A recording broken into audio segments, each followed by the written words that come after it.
या एक समझ लो एक पहाड़ की तरह है कि हम पहाड़ के ऊपर चढ़ गए और वहाँ पे आ गया एज, पहाड़ का एज या बॉल का एज, समझ लो ऊपर बॉल का एज है, तो वहाँ उस एज के ऊपर हम आ गए। अब एज पे हमने कितनी देर उसे वहाँ पे अपनी लाइफ को मेंटेन करना है कि हम वहाँ पे कब तक खड़े रह सकते हैं, ये सबसे बड़ी आर्ट। और साथ में वो उल्टे सीधे तरीक़ों से पैसे जब इकट्ठे करता है तो कहीं ना कहीं तो निकल रहे हैं और निकलते हैं। बहुत लोगों को देखा मैंने, हमारे छोटा सा शहर सहारनपुर कितना बड़ा है, छोटा, बहुत लोगों के बिजनेस स्टार्ट हुए, करे, फुल फ्लैश किए, बहुत बढ़िया किए, लेकिन जब मन में बेईमानी आनी शुरू हुई ना तो ऐसे बैठता जा रहा है। बिजनेस में एक सबसे बड़ी बात क्या होती है कि माउथ पब्लिसिटी है। एक कस्टमर, सेटिस्फाइड कस्टमर हमारे यहाँ से जा रहा है तो उसकी अब पब्लिसिटी, शहर में होर्डिंग्स लगा रखे हैं, न्यूज़पेपर में आपने न्यूज़ दी है नहीं दी, अपना एडवर्टीजमेंट दिया आपने नहीं दिया, कोई मैनर नहीं करता। मैंने क्या करता है कि जो बंदा हमारे यहाँ से कस्टमर सामान लेके जा रहा है वो कितना सेटिस्फाइड है। उस समय तो गूगल की रेटिंग भी नहीं होती थी कि गूगल रेटिंग हो रही है भाई 4 पॉइंट मिल रहे हैं या 1 पॉइंट उसको मिल रहा है या 5 स्टार मिल रहे हैं या 4.5 मिल रहे हैं,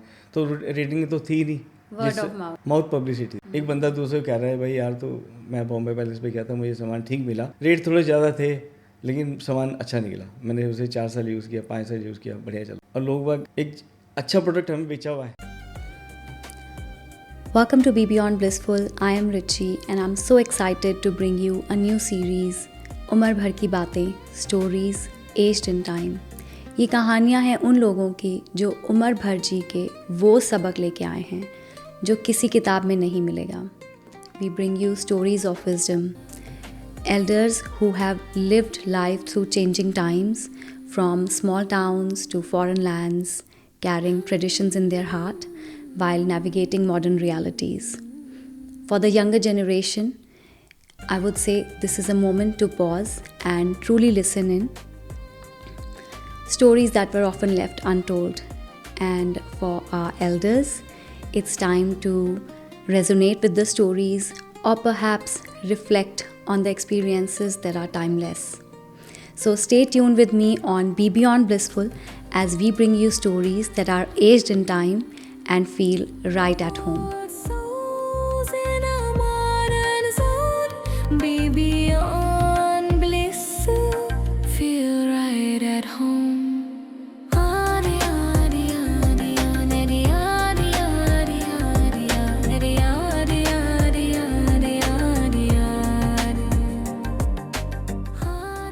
Welcome, Papa. Thank you. Welcome to Melbourne. Thank you. Welcome to Be Beyond Blissful. Very good. Nice.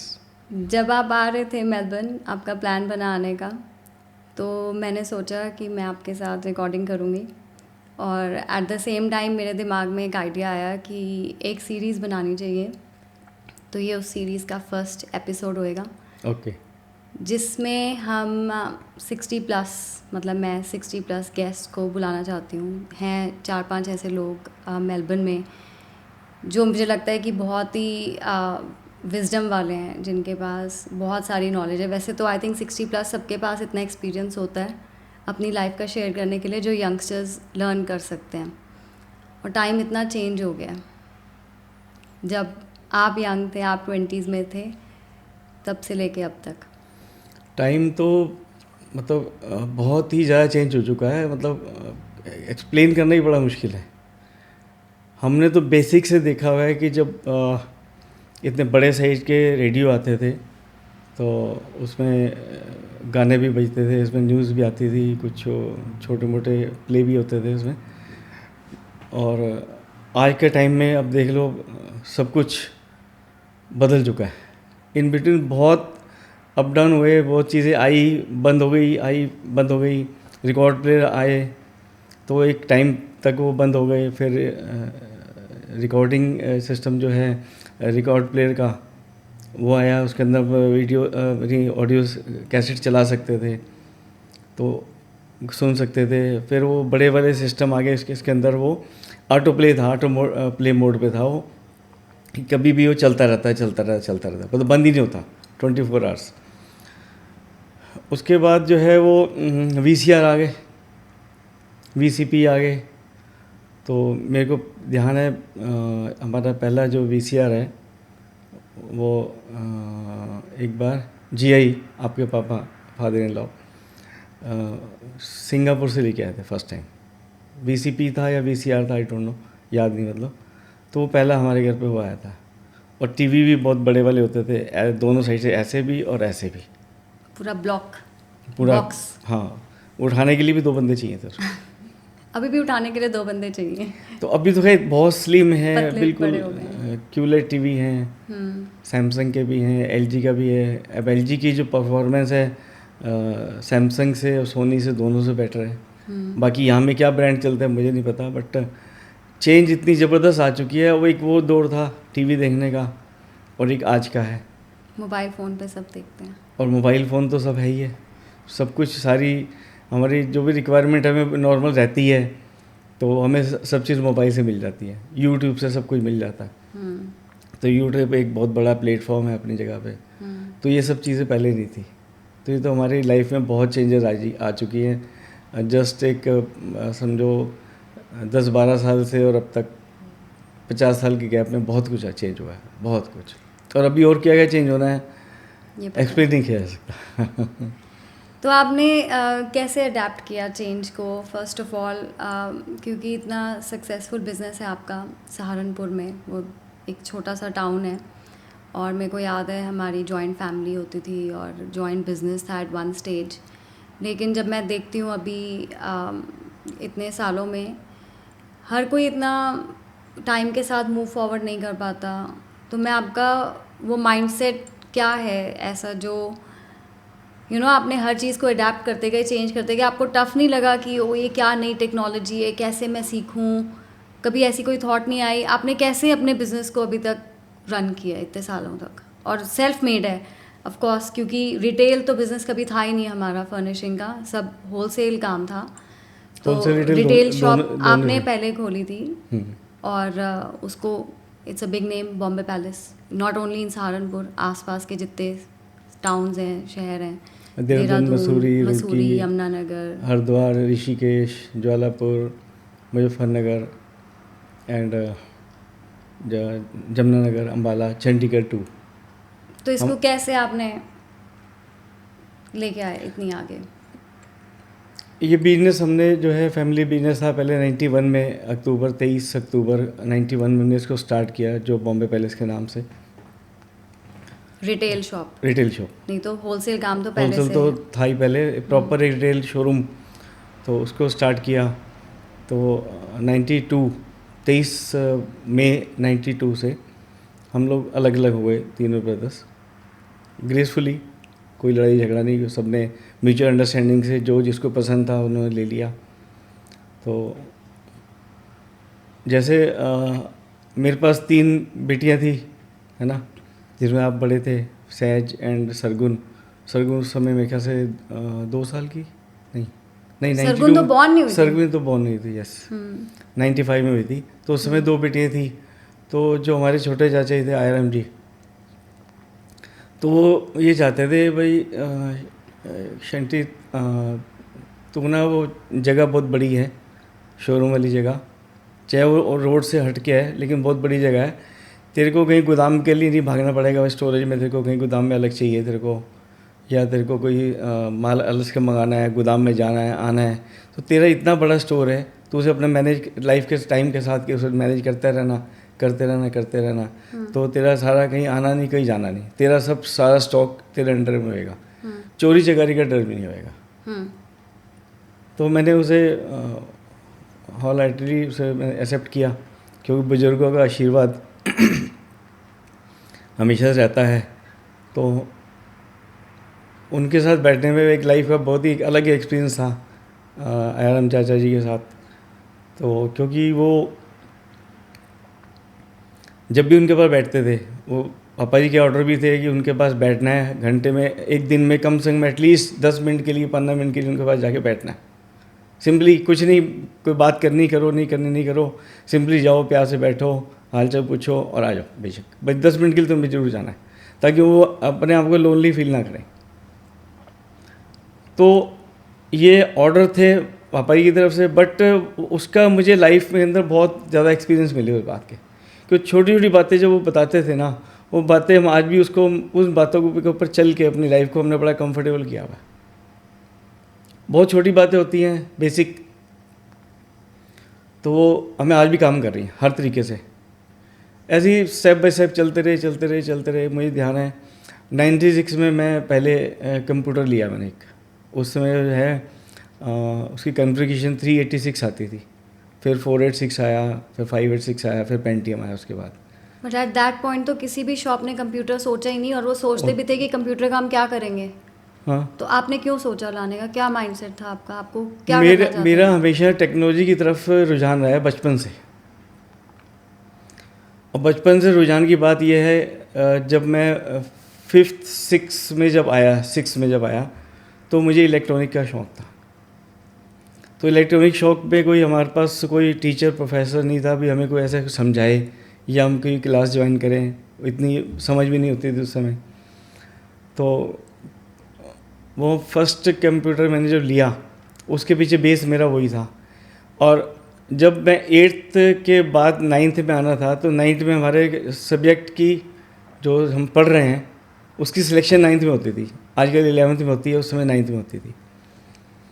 अब दिमाग तो मेरा इलेक्ट्रॉनिक में लगा हुआ है, लेकिन एज ए बिजनेसमैन हम लोग दुकानदार थे, क्योंकि बेस हमारा दुकानदारी का था। तो पापा ही कहते नहीं तेरे को ना कॉमर्स लेनी है, तूने कॉमर्स करनी है। चलो कोई नहीं, कॉमर्स ले ली हमने, कॉमर्स पढ़ना शुरू कर दिया। 9th हुई, 10th हुई, 11th 12th सब हो गया। तो इन बिटवीन जो मेरा इलेक्ट्रॉनिक की तरफ रुझान था वो बंद नहीं हुआ, चलता रहा। और कभी कुछ बनाना। बाजार से एक बुक्स आती थी, इलेक्ट्रॉनिक फॉर यू। तो उसके अंदर हर महीने कोई ना कोई एक नया ना उसके अंदर एक सर्किट आता था। उस सर्किट को देख के हम बाजार से उसके सामान ला के, अब पूरे नाम भी याद नहीं है, रेजिस्टेंस होती थी, कैपेसिटर्स होते थे, और पता नहीं क्या क्या होता था, तो सारा याद नहीं है। तो ला के उसको हमने बनाते थे, और वो कुछ सक्सेसफुली चल भी जाती थी, कई अनसक्सेस भी रहती है साथ में। क्योंकि हर चीज़ हम, क्योंकि एक हमारी फील्ड नहीं थी, इसलिए जो बन गया बढ़िया है, जो नहीं बना नहीं बढ़िया। और घर में कोई भी सामान ख़राब होता था तो खुद ही ठीक करते थे। मैकेनिक भी जल्दी से अवेलेबल नहीं होते थे।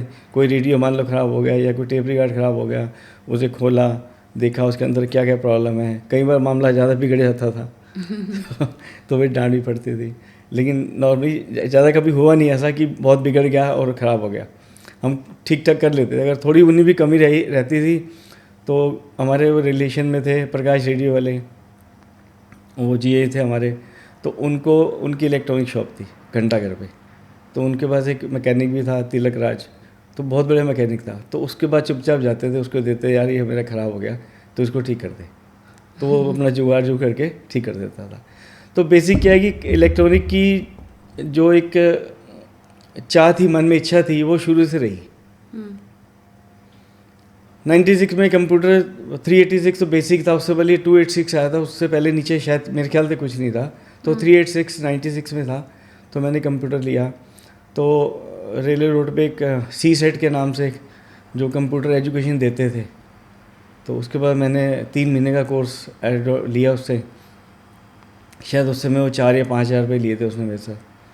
तो मैं मुश्किल से 3-4 दिन गया उसके पास, बिकॉज मेरे पे टाइम की प्रॉब्लम थी, मैं टाइम में जा ही नहीं पाता था उसके पास। 3-4 दिन गया उसके पास, और जो बेसिक उस समय जो हम कीबोर्ड से सारे स्विचेस, आज तो सेव करना बड़ा इजी है किसी भी फाइल को, उस समय Ctrl+S करना पड़ता था। वो सारे कंट्रोल जो थे ना, कंट्रोल थे सारे, Ctrl+D, Ctrl+S, Ctrl+P, print command दे अंदर Ctrl+P, तो वो कमांड से सारा हम सीखे। तो बेसिक एक सीख लिया। तो उसके बाद हमारे पास एक अकाउंटेंट था, वीरेश जैन, वो पेपर मिल पे जॉब करता था। तो साइड बाय साइड शाम को जो मेरे पास आता था, हमारे जो सारा डाटा था जो हम लोग मैनुअल नोट करते थे, तो उसको फीड करता था आगे। अकाउंट्स जो भी सेल्स हुई सब कुछ, सारी सेल, परचेज, पेमेंट्स, रिसिप्ट्स सारी, तो उसके अंदर वो फीड करता था। तो उससे बड़ी कमांड उसने मेरे को सिखाई कि उस समय अपडेशन आ चुकी थी बहुत सारी, 486 आ गया था, 586 आ गया था। तो जब पेंटियम 1 आया तो मैंने उसे अपग्रेड किया, जो 386 पहली बार लिया था मैंने, उसमें और जो नई टेक्नोलॉजी थी, नया सिस्टम था, समझ आना शुरू हो गया। तो अकाउंटिंग सिस्टम वही बंदा करता रहा तभी भी, काफ़ी टाइम तक करता रहा वो। तो पेंटियम 1, पेंटियम 3 लिया मैंने, फिर 4, 5 लिया शायद। तो सारा ये अपडेशन चलती रही स्टेप बाय स्टेप। तो इससे आपको काम में क्या फ़ायदा हो रहा था, जो आपको लग रहा है कि ये जो आपने करा, टेक्नोलॉजी इंट्रोड्यूस करी बिजनेस में, ये बाकी जो शॉपकीपर्स थे या रिटेलर्स थे मार्केट में, उनसे आपको लेवरेज दे रहा था? देखो, जब हम लोग इकट्ठे थे ना, तो हमारे पास एक अकाउंटेंट थे, उनका नाम लेना वैसे हमारे बुजुर्ग थे, वो चाचा जी यही के थे, बड़े अच्छे थे वैसे ही वो, लेकिन उनके अंदर ना एक बहुत बड़ी कमी थी, जिसके लिए मेरे को दिमाग में हमारा सेट रहता था यार कि कंट्रोल ना, अकाउंट्स का कंट्रोल अपने हाथ में होना चाहिए। तो वो साल में एक बार या दो बार हमें मैनुअल लेजर, जो बही वाली किताब आती थी पहले, लाल रंग की आती थी, तो उसके अंदर वो नोट करके हमें साल में एक या दो बार लेजर दिखाते थे, किस पे कितना पैसा लेना है, किसको कितना देना है, कितना पैसा बैंक में आया, कितना गया, क्या क्या था, सारा वो उनके कंट्रोल में रहता था। हमें वे साल में जाके दो बार दिखाते थे। एक बार तब दिखाते कि जब वो सितंबर आ गया, भाई मिड आधा साल ख़त्म हो गया, 15 मार्च के आसपास जब हमने एडवांस चेक जमा करना होता था, सारा कंट्रोल उनके हाथ में रहता। तो मेरे दिमाग में बात ना खटकती रहती बार बार कि ऐसा नहीं होना चाहिए, अकाउंटिंग तो हमें पता होनी चाहिए क्या है। तो इन बिटवीन मैंने एक मैनुअल लेजर बना रखा था, भाई कम से कम ये तो पता हो भाई किसको कितना देना है, किससे कितना लेना है। बिजनेस का बहुत इंपॉर्टेंट रूल है ये। वो सबसे बड़ा वही है भाई, किससे हमने पैसा लेना है तो हमें पता होना चाहिए, लाख लेना है या 10,000 लेना है या 5,000 लेने हैं, और ये किसको देना है तभी हमें पता होना चाहिए कि कितनी फिगर हमें उसको देनी है। उस मैनुअल लेजर से मैं उससे अपनी लाइफ को अपडेट करता रहा। तो यहाँ पे ये बहुत इंपॉर्टेंट लेसन मुझे लगता है ये है कि मैं आपको बीच में टोक रही हूँ, लेकिन मैं इसको हाईलाइट करना चाहती हूँ जो मुझे समझ आ रही है। आजकल इतने बिजनेसेस बंद होते हैं, हर कोई बिजनेस खोलना चाहता है, स्पेशली विक्टोरिया ऑस्ट्रेलिया में हम बैठे हैं, विक्टोरिया जो हमारी स्टेट है। तो पापा एवरीडे न्यूज़ आती है कि रिकॉर्ड नंबर्स पे बिजनेसेस बंद हो रहे हैं। मुझे लगता है आजकल की जो जनरेशन है ना, वो ये बात समझती नहीं है कि जो ओवरहेड्स होते हैं आपके, जो आपने पे आउट होती है, वो भी एक बहुत बड़ी चीज़ होती है। ठीक है, आपके पैसा आएगा, अमाउंट आएगा, आपने नया आइडिया लगाया, शुरू कर दिया काम, लेकिन आपने ये नहीं देखा कि आपके आउटगोइंग्स कितनी और इनकमिंग्स कितनी है, उसका बैलेंस बिगड़ रहा है आपकी कैलकुलेशन में, तभी आप इतने बिजनेसेस खुल रहे हैं और बंद हो रहे हैं। रीज़न यही है ना उनका, because they are not able to calculate पहले से ही कि ये हमारी इनकमिंग्स होंगी, ये हमारी आउटगोइंग्स होंगी।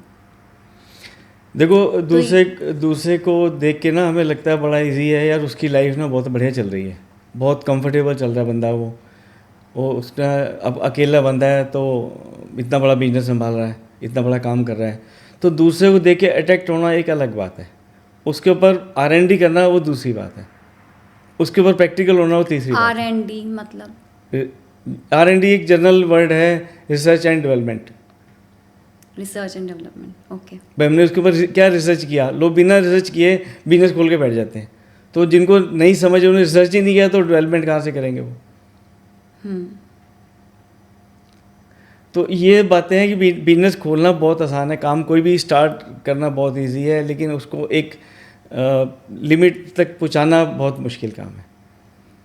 अब आपने कई बार देखा होगा कि बिजनेस लोगों ने स्टार्ट किया और बिजनेस खूब चल गया, उसने R&D कम की, ज़्यादा की, लेकिन उसके बिजनेस बाई चांस, भाई सिस्टम से, रब के सिस्टम भी साथ में चल रहा है ना, तो सिस्टम बिजनेस चल गया, लेकिन एक टाइम बाद, 4 साल बाद, 6 साल बाद उसका बिजनेस बंद हो गया।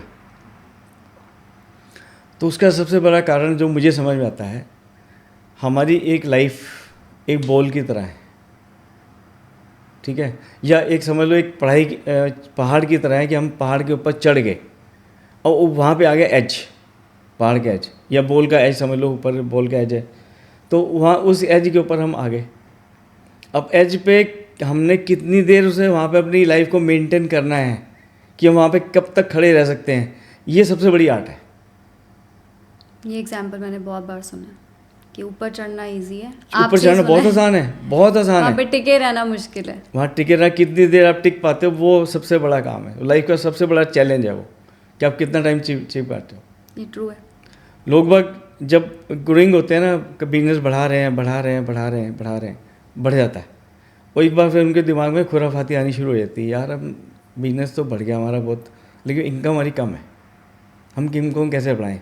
तो इनकम बढ़ाने के लिए बंदा किसी भी तरीके से सोचना शुरू कर देता है, वो चाहे वो राइट वे हो चाहे रॉन्ग वे हो, कहीं से भी हमें पैसा चारों तरफ से बटोर के आना चाहिए, जिसके अंदर गुरबानी भी हमें कहती है, बहु परपंच कर पर धन ले आवे, सुत दारा पे आन लुटावे। अब गुरबानी की तो क्या है, हो सकता है मिस्टेक कोई इसके अंदर वर्ड बाई वर्ड होगी हो, मैं नहीं जानता, लेकिन एक मोटे तौर पे उसका ये है कि हम किसी तरीके से मर्जी मैनेज करके पैसा इकट्ठा करके ला रहे हैं और अपने आके अपने बीवी बच्चों पे लुटा रहे हैं। जब मन में ये सोच आ जाती है ना कि हमने पैसा इकट्ठा करना है, तो किसी भी मीन से पैसा आना चाहिए, बंदे के पास पैसा आना चाहिए। उससे तुम गाड़ी खरीदो, बंगले खरीदो, कोठियाँ खरीदो, सब कुछ करो, बेईमानियाँ करो, तो सब आने के बाद ना बंदा एक अहंकारी भी हो जाता है साथ में कि मैंने इतना पैसा कमा लिया। जब बंदे में अहंकार आ जाता है बंदे के अंदर, और साथ में वो उल्टे सीधे तरीक़ों से पैसे जब इकट्ठे करता है, तो कहीं ना कहीं तो निकल लें और निकलते हैं। बहुत लोगों को देखा मैंने, हमारे छोटा सा शहर सहारनपुर कितना बड़ा है, छोटा सा है, बहुत लोगों के बिजनेस स्टार्ट हुए, करे, फुल फ्लैश किए, बहुत बढ़िया किए, लेकिन जब मन में बेईमानी आनी शुरू हुई ना, तो ऐसे बैठता चला जाता है। बिजनेस में एक सबसे बड़ी बात क्या होती है कि माउथ पब्लिसिटी है।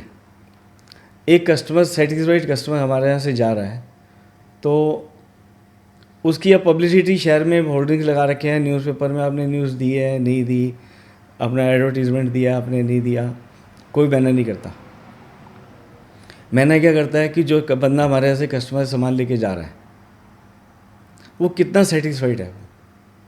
उस समय तो गूगल की रेटिंग भी नहीं होती थी कि गूगल रेटिंग हो रही है भाई 4 पॉइंट मिल रहे हैं या 1 पॉइंट उसको मिल रहा है या 5 स्टार मिल रहे हैं या 4.5 मिल रहे हैं, तो रेटिंग तो थी नहीं, वर्ड ऑफ माउथ पब्लिसिटी थी। एक बंदा दूसरे को कह रहा है भाई यार, तो मैं बॉम्बे पैलेस पे गया था, मुझे सामान ठीक मिला, रेट थोड़े ज़्यादा थे लेकिन सामान अच्छा निकला, मैंने उसे 4 साल यूज़ किया, 5 साल यूज़ किया, बढ़िया चल रहा है।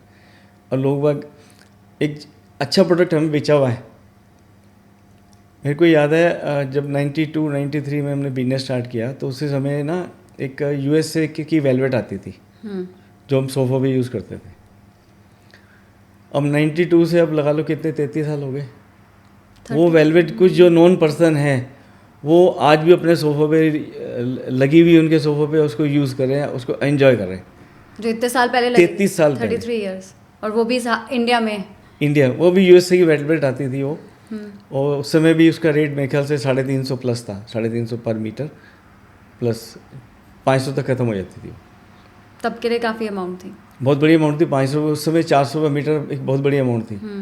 लेकिन 400 मीटर जिस बंदे ने खर्च किए और आज भी 30 साल बाद अगर वो यूज़ कर रहे हैं तो बिग डील, बहुत बड़ी बात थी।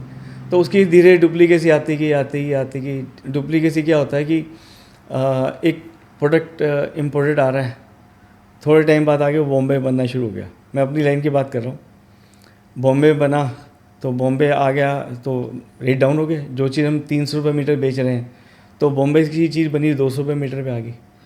मार्जिन उसमें भी इतना ले रहे हैं, मार्जिन उसमें भी ले रहे हैं, हमारी सेल डाउन हो गई। चलो कोई नहीं, मार्केट से हमें चलना पड़ेगा, तो कोई बात नहीं, सेल डाउन हुई। सेल तो बेसिकली 300 का सामान बिक रहा है, 10 मीटर कपड़ा दिए तो हमारे पास 3000 रुपये आए, 10 मीटर कपड़ा 200 के भाव में दिया तो हमने हमारा 2000 रुपये आए, तो सेल तो 1000 डाउन होगी ना हमारी। तो उसको सेल को बीट आउट करने के लिए फिर और प्रेशर लगाने पड़ते थे, भाई साथ में क्या ऐड ऑन करें कि इसकी हमारी सेल मेंटेन रहे, डाउनफॉल नहीं जानी चाहिए, ऊपर पर ले जाए। और वो जब प्रोडक्ट बॉम्बे से बनना शुरू हुआ, वो धीरे धीरे जैसे नॉर्थ की तरफ आता है, तो पहले मार्केट पड़ती है दिल्ली की, तो दिल्ली वालों ने उसे एडॉप्ट किया, मशीनें नई लाए, बनाया, चलाया, तो चलना शुरू हो गया।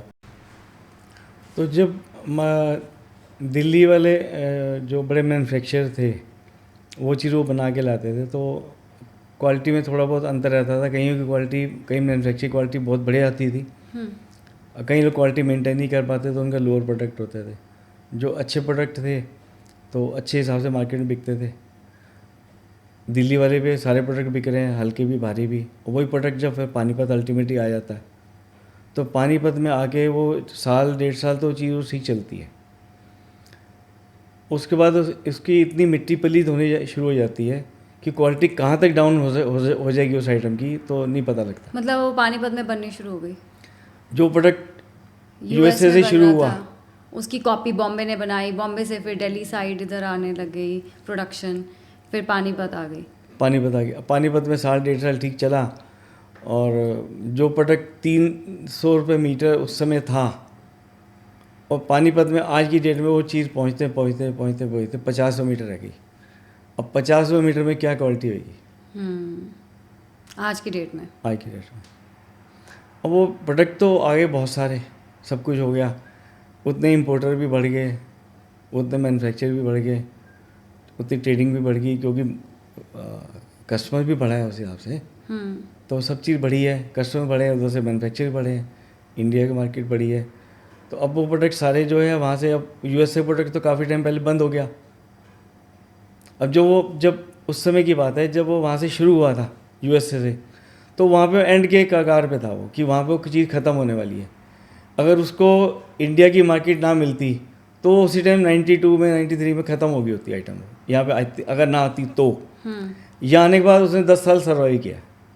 उसके बाद अलग अलग मैन्युफैक्चरिंग शुरू हो गई, सब कुछ चलता रहा, फिर प्रोडक्ट दूसरे आने शुरू हो गए। इन साइड बाई साइड फिर विमल ने एक प्रोडक्ट बनाना शुरू किया, विमल के नाम से वेलवेट आती थी, जैकार्ड वेलवेट करते थे उसको। अल्टीमेट प्रोडक्ट था। जब तक वो विमल के हाथ में थी तो बहुत बढ़िया चीज़ बन रही थी वो। धीरे धीरे जब दूसरे मैन्युफैक्चर बीच में ऐड होना शुरू हो गए, एक चीज़ बॉम्बे बन रही है या गुजरात में बन रही है, वहाँ से आगे अगर वो नॉर्थ में आ गई दिल्ली में, दिल्ली से पानीपत में, तो वो हालत वही सेम हो जाती जो मैंने पहले बताई। वो फिर जब पानीपत में आ गई बिल्कुल डाउन हो गई तो वो ख़त्म होगी, एंड उसका एंड आ गया वहाँ से, आया बाहर से वहाँ पे आके ख़त्म।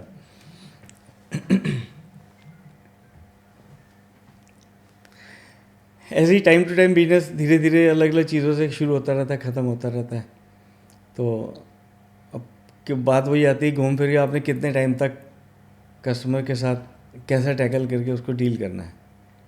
आपके देखो, अगर हम सपोज़ किसी कस्टमर को चीट कर रहे हैं तो आटे में नमक जैसे कहते हैं ना, कहावत है, आटे में नमक जितना करें तो चल जाता है। जिसमें क्वांटिटी उल्टा हो जाए, नमक ज़्यादा हो जाए, आटा जरा सा रह जाए, तो वो नहीं चल पाता।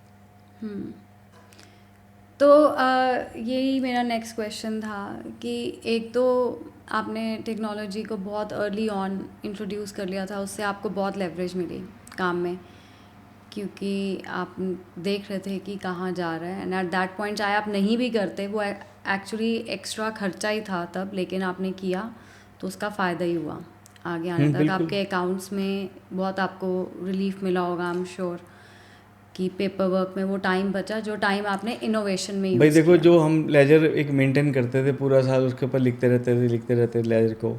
अब हमें जब चाहिए हमारी स्क्रीन पे वो रेडी है। किसी बंदे का लेजर देखना हो तो एक बटन तो क्लिक करना है, उसका नाम लिखना, बटन क्लिक करना है, हमारे सामने आ गया मैं कितना देना है कितना लेना है। आज भी मेरी वही प्रैक्टिस है, मैं रोज़ उसका ट्रायल बैलेंस खोल लेता हूँ अपने अकाउंट्स का। एक एक बंदे दिखता रहता है इसका इतना पैसा लेना है, इससे लेना है, वहीं से रिमाइंडर भेज देते हैं हम। वहीं से उसका लेजर खोला, उसको वहीं से अपने सॉफ्टवेयर में उसका लेजर की कॉपी निकाली, उसको व्हाट्सएप पे भेज दी, भाई ये तेरा देना है, ये तेरा लेना है। वो कुछ बता रहा है, हमारे अकाउंट्स कुछ कह रहे हैं, भाई हमारा लेजर ही कह रहा है, तो कोई गलती है तो बता, अगर हमारी गलती है तो हम रेक्टिफाई कर लेंगे, तेरी गलती है तू रेक्टिफाई कर ले। तो ये बड़ा इजी हो गया सारा चीज़ को देखना करना, मतलब हर चीज़ को, चाहे वो बैंक है। अब बैंक में दिन में 50-60 एंट्री आ रही हैं, 20-25-30 एंट्री जा रही हैं, तो 60-70 एंट्री 80 एंट्री जब हो जाती है, कभी उससे भी ज़्यादा हो जाती है, तो उनको मेंटेन करके चेक करना। हम लोग रात को अपना क्लोज तब करते हैं कि जब हमारा बैंक टैलीड है, हमारा बैंक के साथ फिजिकल बैंक, हमारे जो अकाउंट्स बुक बैंक के साथ टैलीड हैं, तो इसका मतलब हमारी जितनी एंट्री आई वो एंटर्ड हो गई, जो चली गई वो एंटर्ड हो गई। जो चेक आए या चेक दिए, जो दोनों बातें। आजकल तो यूपीआई की पेमेंट हो रही है हर बंदे की जेब में, चाहे वो पढ़ा लिखा है, चाहे वो गांव वाला है, चाहे वो शहर वाला है, हर बंदा। किसी ने अगर सपोज़ कि उसने 10 रुपये की चीज़ ली, वैसे ऐसे बहुत रेयर होता है कि सपोज़ 10 रुपये की चीज़ ली उसने, तो ये 10 रुपये कम रह गए उस बंदे पे, उन्हें मान लो 400 का सामान लिया, 410 का, तो 10 रुपये उसके पास कैश नहीं है, तो कहता है यूपीआई कर दूँ, कर दे भाई, हम 10 रुपये तेरे को क्यों छोड़ेंगे। भाई 10 रुपये छोड़ने का मतलब ये हो गया कैश का ट्रांजेक्शन ही होती, वो कहता है सारी 10 रुपये नहीं है, चल भाई रहने दे। लेकिन वो अब यूपीआई कहता है दे दे भाई, दे दे, हमारे को क्या बिगड़ रहा है, हमें को एक एंट्री तो फालतू करनी है। अब पहले लोगों के पास ना एक बड़ा एक्सक्यूज़ होता था कि आज बैंक बंद है, मैं पेमेंट कैसे करूं? भाई स्कैनर तेरे को भेज रहे हैं तो स्कैनर से पेमेंट कर दे। ट्रांजैक्शन बड़ी फास्ट होगी ना। और उधर से उधर उसे उसने अपना बटन स्विच सेलेक्ट किया और दबाया और इधर खड़ा हमारे बैंक में पैसे, हमें मैसेज आ गया कि आपके अकाउंट में इतने पैसे आ चुके हैं। तो ये सब चीज़ें कंफर्टेबल भी हुई हैं ड्यू टू टेक्नोलॉजी।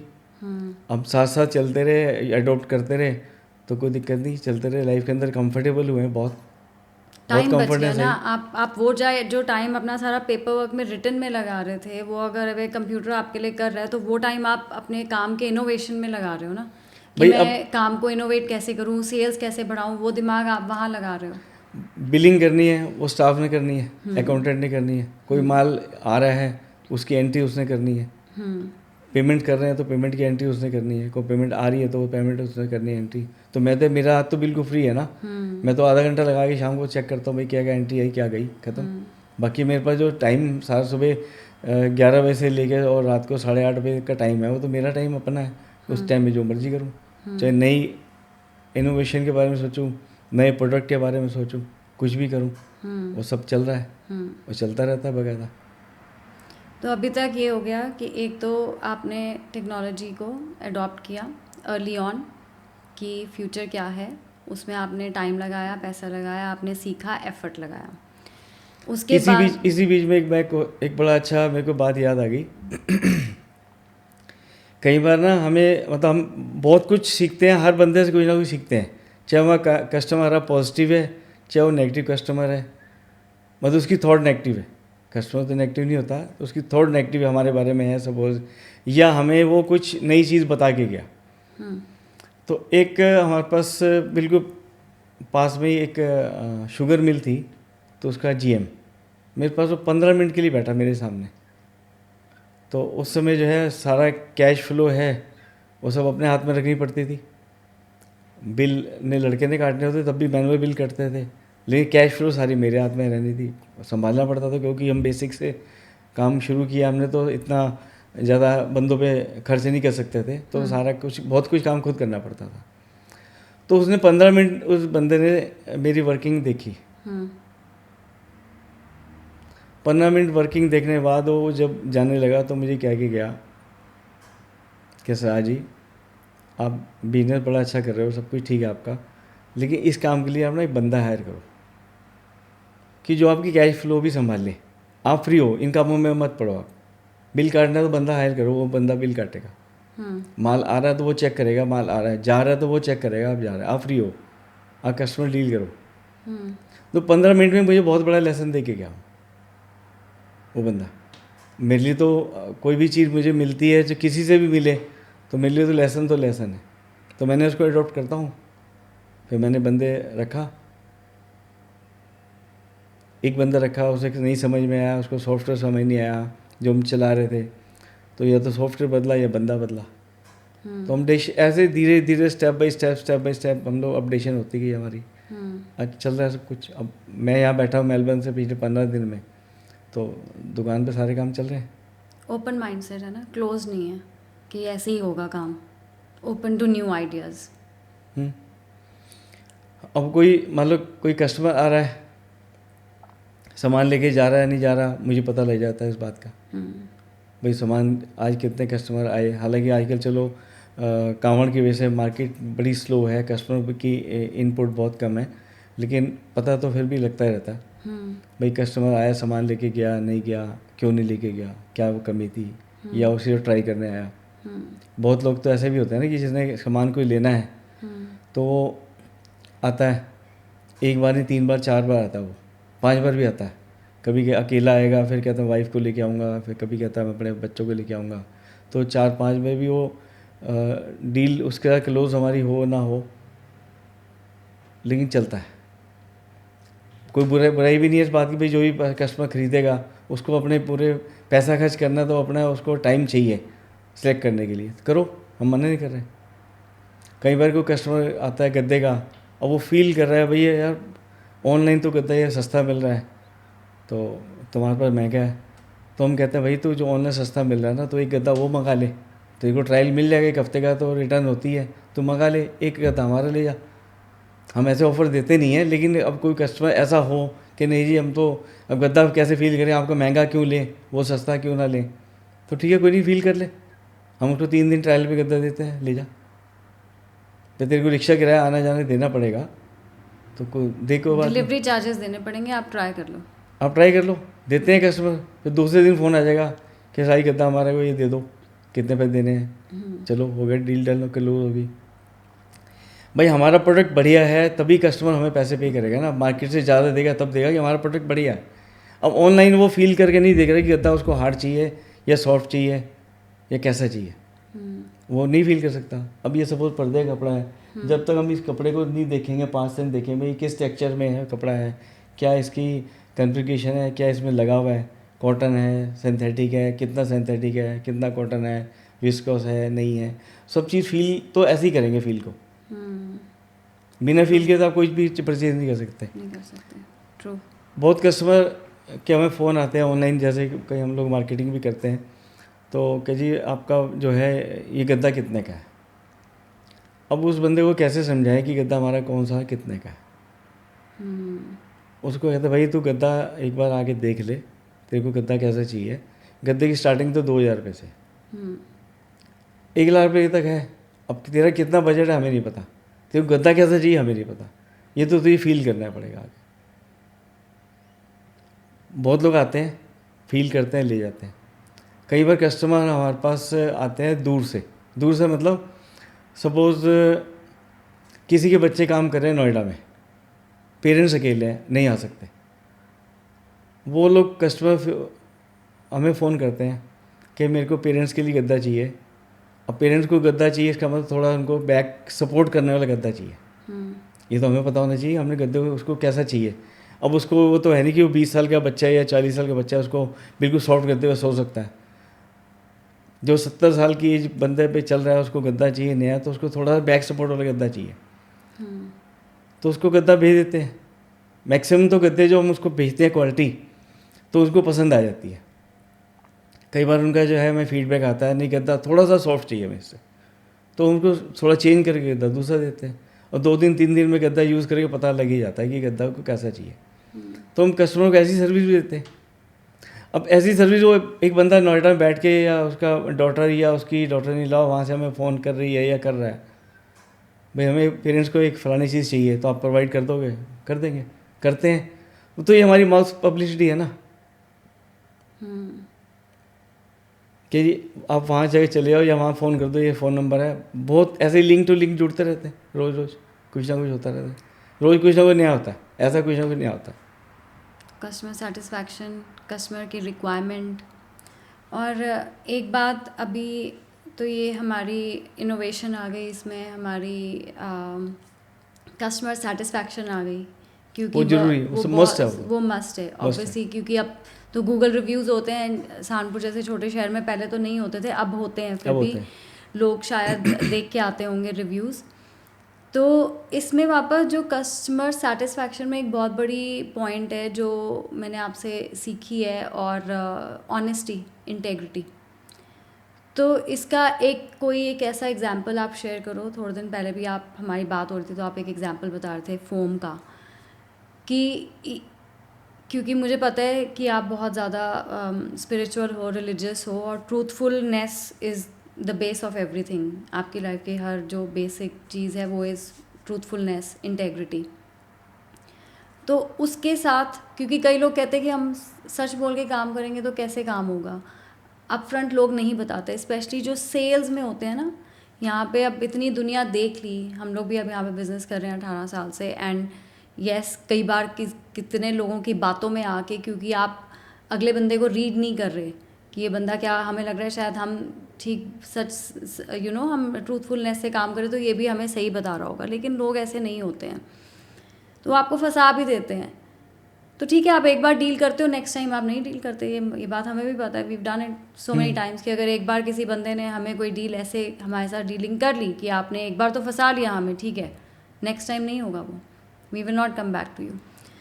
तो इसको कैसे इंटीग्रेट करा आपने कि पैसे भी कमाए, इज़्ज़त भी कमाई, एंड आप अपना ट्रूथफुलनेस भी आपकी पूरी बरकरार रही कि मैंने जो करना है 100% ट्रांसपेरेंट?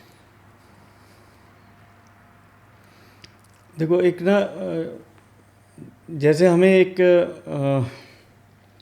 पेरेंटल एक चीज़ मिली हुई है हमें, वो क्या था कि हमने रोज़ गुरुद्वारे जाना है, घर में दरबार साहब प्रकाश है, हमें जाना है, मत्था टेकना है, अरदास करनी है, वाक लेना है।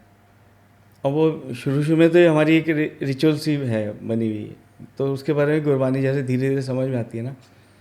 तो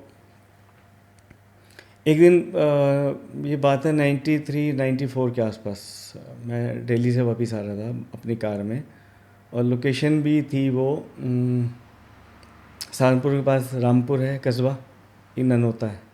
तो इन दोनों के बीच में कोई एक लोकेशन रही होगी, रात का टाइम था, 9-10 बज रहे थे। तो एक शब्द गुरबानी का मेरे दिमाग में घूम रहा था बार बार। अब वो घूम रहा था तो मेरे दिमाग में थोड़ी एक बात चली। वो शब्द क्या था पहले बताता हूँ। बिना संतोख नहीं कोउ राजे, यानी कि संतोख के बिना, सेटिस्फैक्शन के बिना कोई आदमी रज नहीं सकता। जब तक उसके अंदर संतोख नहीं है, सेटिस्फैक्शन नहीं है, तो आदमी कभी भी, उसका पेट नहीं भरेगा, उसका कोई पेट नहीं भरेगा। पेट भर जाएगा तो आंखें नहीं भरेंगी, मतलब आप और करते ही रहोगे। बिल्कुल। अब वो जो आदमी की अपनी कमी होती है वो बंदे को पता होती है। गुरबानी भी इस बात में कहती है,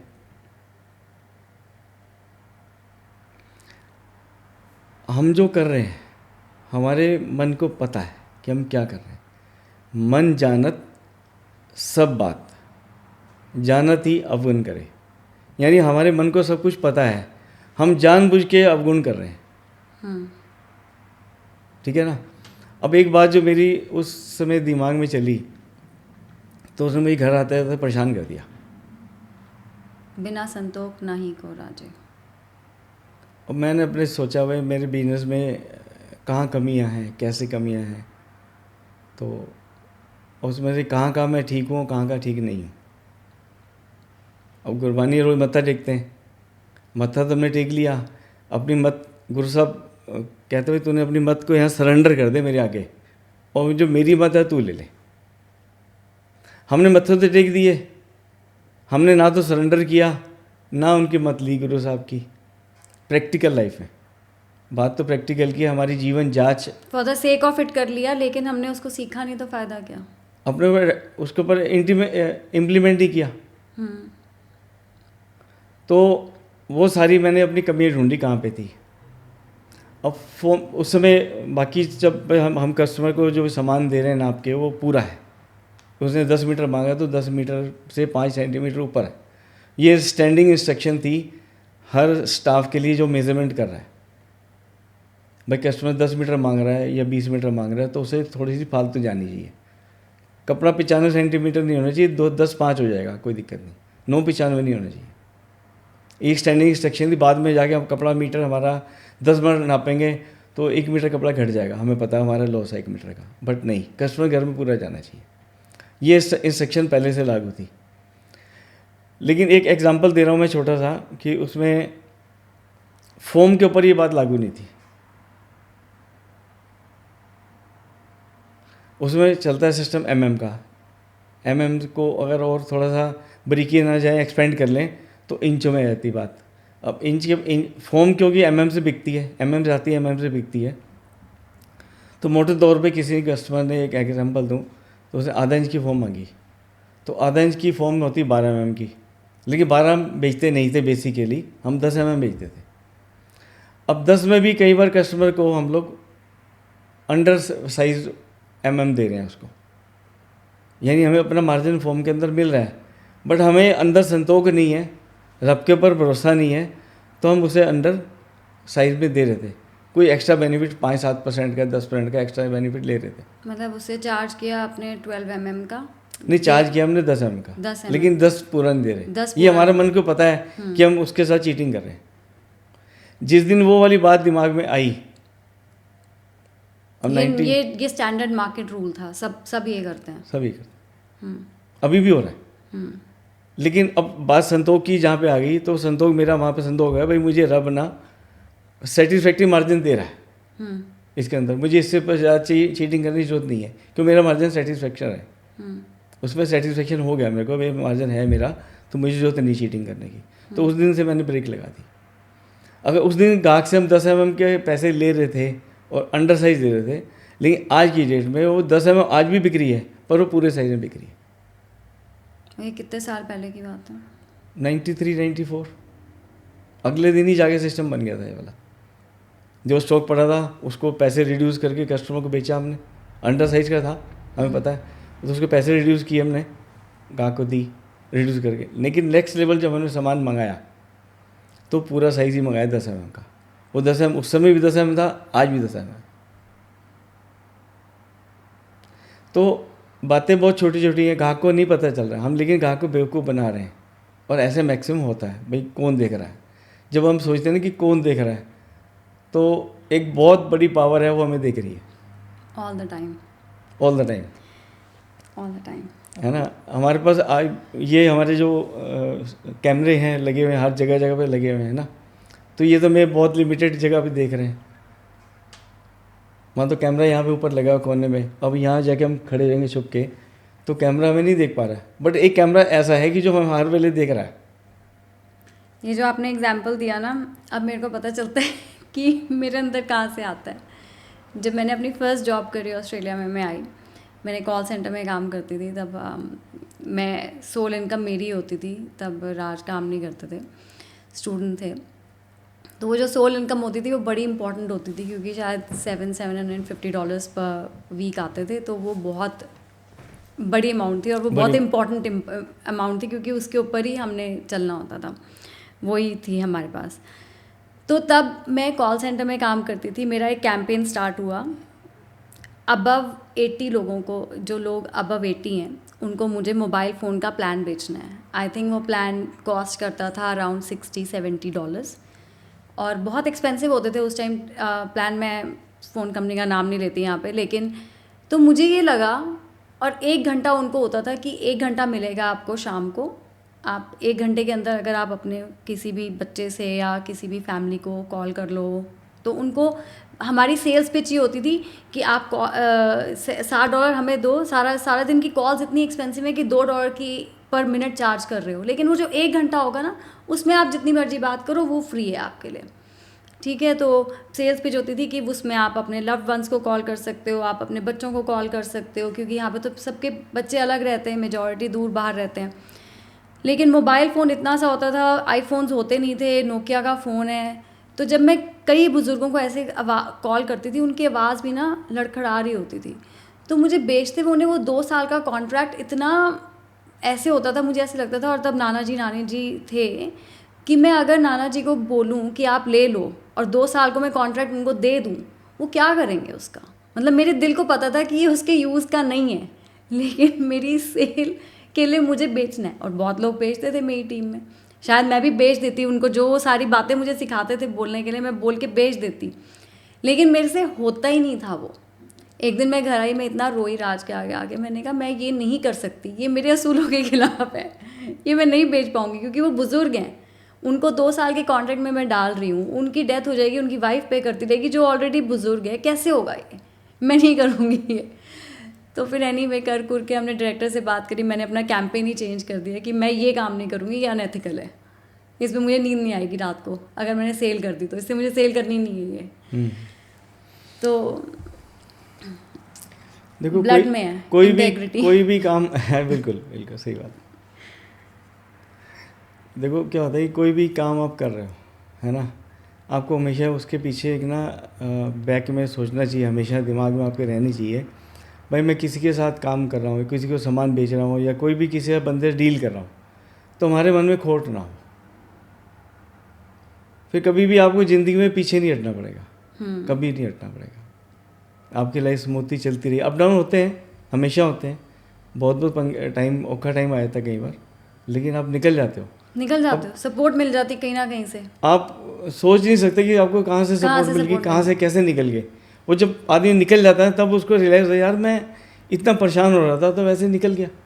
उसके पीछे क्या है, वो पावर जो है वो काम कर रही है, वो देख रही है ना आपको। ऐसे होता है, ये रोज़ होता है। रोज़ कोई ना कोई नया इवेंट होता है। तो और कहाँ से सीखा आपने अपार्ट फ्रॉम गुरबानी? देखो ऋषि, लाइफ हमें ना हर कदम कदम पे सिखाती है। और हमने कहाँ से सीखा, इसके लिए कोई एक सोर्स नहीं है। उसमें हमारे रिलेटिव्स भी हैं, हमारे पेरेंट्स भी हैं, जय जी थे, पापा जी थे, चाचा जी थे, बड़े चाचा जी थे, अमरवीर जी के फादर जो थे। उसके अलावा हरबंस पापा जी थे, सरदार सिंह जी थे। ये सारे बड़े क्लोज नीट हैं, सारे जितने लोग हैं। जॉइंट फैमिली थी हमारी, जॉइंट बहुत फैमिली थी बड़ी। सारी, तो सारे बहुत क्लोज थे। जैसे मैंने भी बताया कि छोटे चाचे के पास जाके बैठते थे हम लोग। हमें ऑर्डर था पापा की तरफ से, उधर जाके तुमने बैठना ही बैठना है। 10 मिनट बैठो, 2 मिनट बैठो, चाहे सासी का बुला के आ जाओ, नहीं टाइम 2 मिनट जाओ, बैठ के आ जाओ। और जब वहाँ बैठते थे तो ज़िंदगी की ऊंच नीच सारी वो समझाते थे कि क्या काम आप करो तो लाइफ बेटर होएगी, ये काम ना करो तो बेटर लाइफ ख़राब होएगी। ऐसे पापा के जो एथिक्स थे, वो उन्होंने सारा कुछ कैच जो किया था गुरबानी से किया था। उनकी लाइफ थी कि मेरे को किसी के साथ चीटिंग बेईमानी नहीं करनी, ये उनके एथिक्स थे। तो हमें लगता है कि हम कई बार समाज से पीछे रह गए आज की डेट में भी, बट दूसरी थॉट ये जो दिमाग में साथ के साथ आती है कि हम पीछे नहीं रह गए, हम बहुतों से आगे हैं। सबसे बड़ी बात ये कि लोगों का एथिक्स नहीं है। मुंह कुछ उनका कुछ और बोल रहा है, आंखें कुछ और बोल रही हैं, उनके दिल में कुछ और बात है, बोल कुछ और रहे हैं। हमें जो फादर से सीखने को मिला, पापा से सीखने को मिला, वो यही मिला कि आपकी आंखें वही बोलनी चाहिए जो आपका दिल बोल रहा है। आंखों की एक एग्जांपल दूँ आपको, पुलिस वाले किसी को कैसे पकड़ते हैं? बॉडी लैंग्वेज रीड करते हैं, और उनकी बॉडी लैंग्वेज सीख जाते हैं, उनकी आंखों को पढ़ लेते हैं पुलिस वाले। उनको ये तो सिखाया गया होता है कि उनकी आंखें क्या बोल रही हैं। जो आंखें बोलती हैं उस हिसाब से उसको उसके ऊपर उसको पकड़ना है या नहीं पकड़ना, उसको वैसे चलता है। ऐसे ही कभी हरबंस पापा के पास बैठते थे तो उनसे बहुत लर्निंग मिली हमें लाइफ के लिए। सरदार जी बैठते थे उनके पास, तो उनसे भी बहुत कुछ सीखने को मिलता था। अमरवीर जी तो बहुत लेटर हमारे साथ रहे, उनके साथ भी मिलना जुलना होता रहता था। बहुत कुछ सीखा उनसे भी लाइफ के अंदर। उनसे प्रभात फेरी पे जाना भी उन्होंने सिखाया, अमरवीर जी ने। सुबह 4 बजे उठ के जा रहे हैं, अब तो चलो लापरवाही हो जाती है, लेकिन उस समय जो उनके टाइम पे तो बिल्कुल कोई नॉन स्टॉप जाते थे प्रभात फेरी पे। सुबह 4 बजे गुरुद्वारे जाना है, उनके साथ रहना है। तो बहुत कुछ मिलता है। तो हर बंदे से कुछ ना कुछ लेसन मिलता है। हमें कई बार अपने स्टाफ से लेसन मिल जाता है ना। इन सब बातों के से ऊपर एक ना आपके पास एक ग्रेटिट्यूड होना चाहिए रब के प्रति, बंदों के प्रति जो आपके साथ खड़े हैं, जिन्होंने आपके साथ इतना टाइम गुजारा। मेरे को काम करने की जो हिम्मत इतनी मिली है, एक तो पीछे जो हमने बचपन से सीखा वो था, और फिर सेकंड अब हम अकेले काम कर रहे हैं तो हमें स्टाफ से भी कई बार बहुत चीज़ सीखने को मिलती है। पापा जी को पता नहीं क्यों लगता था कि ये बंदा ज़िंदगी में कामयाब नहीं होएगा। आपके लिए? मेरे लिए। वो कई बार डायरेक्टली बोल देते थे। आप छोटे हो ना सबसे घर में, मैं घर में छोटा, शायद इसलिए पैम्पर्ड हो। मे बी उनको ऐसे लगता होगा कि ये लाइफ में कामयाब होगा नहीं होगा, मुझे नहीं पता। क्योंकि एज गैप भी है ना पापा बहुत, डैडी में और आप में बिल्कुल सबसे बड़े वाले 13 साल का गैप है। तो फिर वो बड़ा कुछ करते होंगे आपसे 13 साल बड़े, आप छोटे होगे, तो शायद ये होगा शायद। मे बी पप्पू जी थे, वो बिजनेस में काफ़ी बोल्ड थे मेरे हिसाब से, बट मैं उस हिसाब से वैसे नहीं कर पाता था जैसे वो लोग कर लेते थे। उन्होंने मेरी ना ड्यूटी लगा दी कि काके सवेरे 9 बजे दुकान खुलनी है। 9 बजे का मतलब 9 बजे, 9 बजे के 5 मिनट नहीं, 9 बजे। तो हम लोग भी उस समय यस सर करने वाले बंदे थे, क्वेश्चन नहीं करते थे, क्वेश्चनिंग नहीं होते भाई क्यों। 9 बजे दुकान खुलनी शुरू होगी। अब टूर पे जाना होता था, मंगलवार का ट्यूसडे है, मंगलवार से ट्यूसडे छुट्टी है, तो टूर पे जाना है, टूर पे सुबह निकले, अपने टूरिंग करी, शाम को घर आए, कभी रात को लेट आए। एक बार मेरे को नाहन जाना पड़ गया, एक बंदे से पैसे लेने थे, वो दे नहीं रहा था बहुत टाइम से, 1-1.5 साल से पैसे रुके हुए थे। और स्पेशली मैं गया पौंटा साहब से नाहन गया, उस बंदे से मिला, तो उस समय फ़ोन तो थे ही नहीं, लैंडलाइन भी किसी के पास होते थे, तो उससे चेक बनवाया। क्या एज थी आपकी? 20-21 साल। तो उससे चेक बनवाया, चेक ला के यहाँ पर जमा किया, तो लकीली जो चेक जो है पास हो गया बैंक से, तो मेरा जाना वहाँ फ्रूटफुल रहा। तो जब मैं वापस वहाँ से नाहन से वापस आ रहा था, तो पौंटा साहब से निकल के जाना है, तो मुझे रात को 9 बज गए पौंटा साहब से क्रॉस करते हुए। बाई बस गए, उस समय गाड़ियाँ भी नहीं होती थी इतनी कि गाड़ी पे जा रहे हैं, हम अपनी कार से जा रहे हैं, या नाहन क्योंकि हिल्स में था इसलिए वो नहीं पता था। वहाँ से पौंटा साहब से निकले तो विकास नगर से पहले एक छोटा सा टाउन है हरपटपुर, वो एक जंक्शन है, उधर देहरादून है, इधर विकास नगर, इधर पौंटा साहब, इधर सहारनपुर है, तो जंक्शन है। वहाँ से लेटली बस मिलनी थी, लास्ट बस मेरी निकल चुकी थी 10 बजे वाली। अच्छा, आप जो बस आ रहे थे वहाँ पे आपको जंक्शन पे दोबारा बस उसने चेंज करनी थी? बस चेंज करनी थी क्योंकि उसने वहीं तक छोड़ना था, या उसने देहरादून जाना था। तो मैं वहाँ पे उतर गया, एक स्वीट शॉप खुली पड़ी थी, तो उससे चाय ली, 2 समोसे लिए, थोड़ा खाया, चलो थोड़ा पेट भर गया थोड़ा सा। और वो करते करते वहाँ पे वो भी बंदा 11-11:30 दुकान बंद करके चला गया। अब खड़ा हूँ बाहर, वेट कर रहा हूँ, लगभग 1:15-1:30 बजा होएगा रात का। तो एक ट्रक आ रहा था पीछे से, उसको मैंने हाथ दिया, उसने रोक लिया, उसने पूछा कहाँ जाना है, मैंने सहारनपुर। क्या सहारनपुर मैं ले चलता हूँ, पर मैं शहर में नहीं जाऊँगा, मैं बेट अड्डे तक छोड़ दूँगा आपको। अब वो वहाँ, चलो भाई ठीक है, तू बेट अड्डे तक तो पहुँचा, वहाँ नाहन से यहाँ तक आ गए, तो बेट अड्डे तक पहुँचा दे, वहाँ जाके देखते हैं जो भी सेटिंग बैठेगी। तो 3-3:30 का टाइम था, मैं वहाँ पहुँच गया। अब आगे कोई रिक्शा नहीं मिल रहा है, अब वहाँ से पैदल मूव करिए शुरू हुई, चलो कहीं आगे मिल जाएगा, घंटाघर के पास रिक्शा मिल जाएगा, आगे रिक्शा कर लेंगे, जहाँ से मिलेगा मिल जाएगा। तो पैदल चलते चलते घंटाघर तक पहुँच गए। तो मतलब ये सारी स्टोरी के पीछे बैक ही है, बहुत लंबा रास्ता है ये। बहुत लंबा जो रास्ता। भी ये पॉडकास्ट देख रहे हैं, मैं ये बता दूं कि वो बिल्कुल सहारनपुर शहर के बाहर एक छोटा गांव है भेट अड्डा, जहाँ हाँ, तो कितने किलोमीटर्स होएगा अराउंड? वो घंटाघर से होएगा 3 किलोमीटर। नहीं ज़्यादा, घर से तो 5 किलोमीटर था वो, तो घंटाघर से वहाँ 3 किलोमीटर होगा, 3-3.5।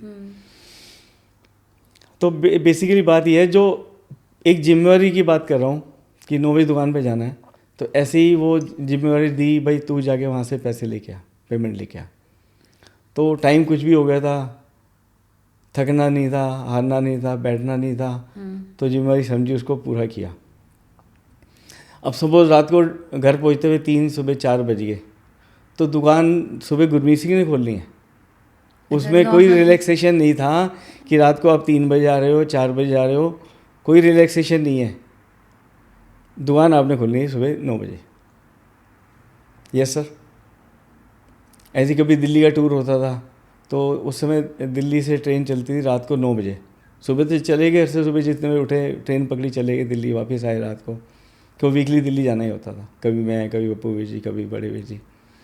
तो करते करते वहाँ पे सपोज ट्रेन यहाँ पे 1:30 बजे आती थी सहारनपुर स्टेशन पे, और कभी कभी आउटर पे रुक जाती थी। अब आउटर पे रुक गई, 2 घंटे की रुक गई, 3 घंटे की रुक गई, कुछ नहीं पता उसका कि सुबह 5 बजे आ रही है या 3 बजे आ रही है। तो ऐसे भी अक्सर हो जाता था, जब दिल्ली गए तो वापसी का कोई पता दिखाना नहीं। तो अगले दिन दुकान फिर गुरमीत सिंह ने खोल ली है सवेरे, नो रिलैक्सेशन, क्लियर वर्ड थे, दुकान तो नहीं खोल ली। बिकॉज ऑफ इसके पीछे क्या था, ये कि मेहनत बंदा कर ले, डिसिप्लिन कर ले, भाई ये काम तूने करना है, तेरे को आदत पड़नी चाहिए मेहनत करने की।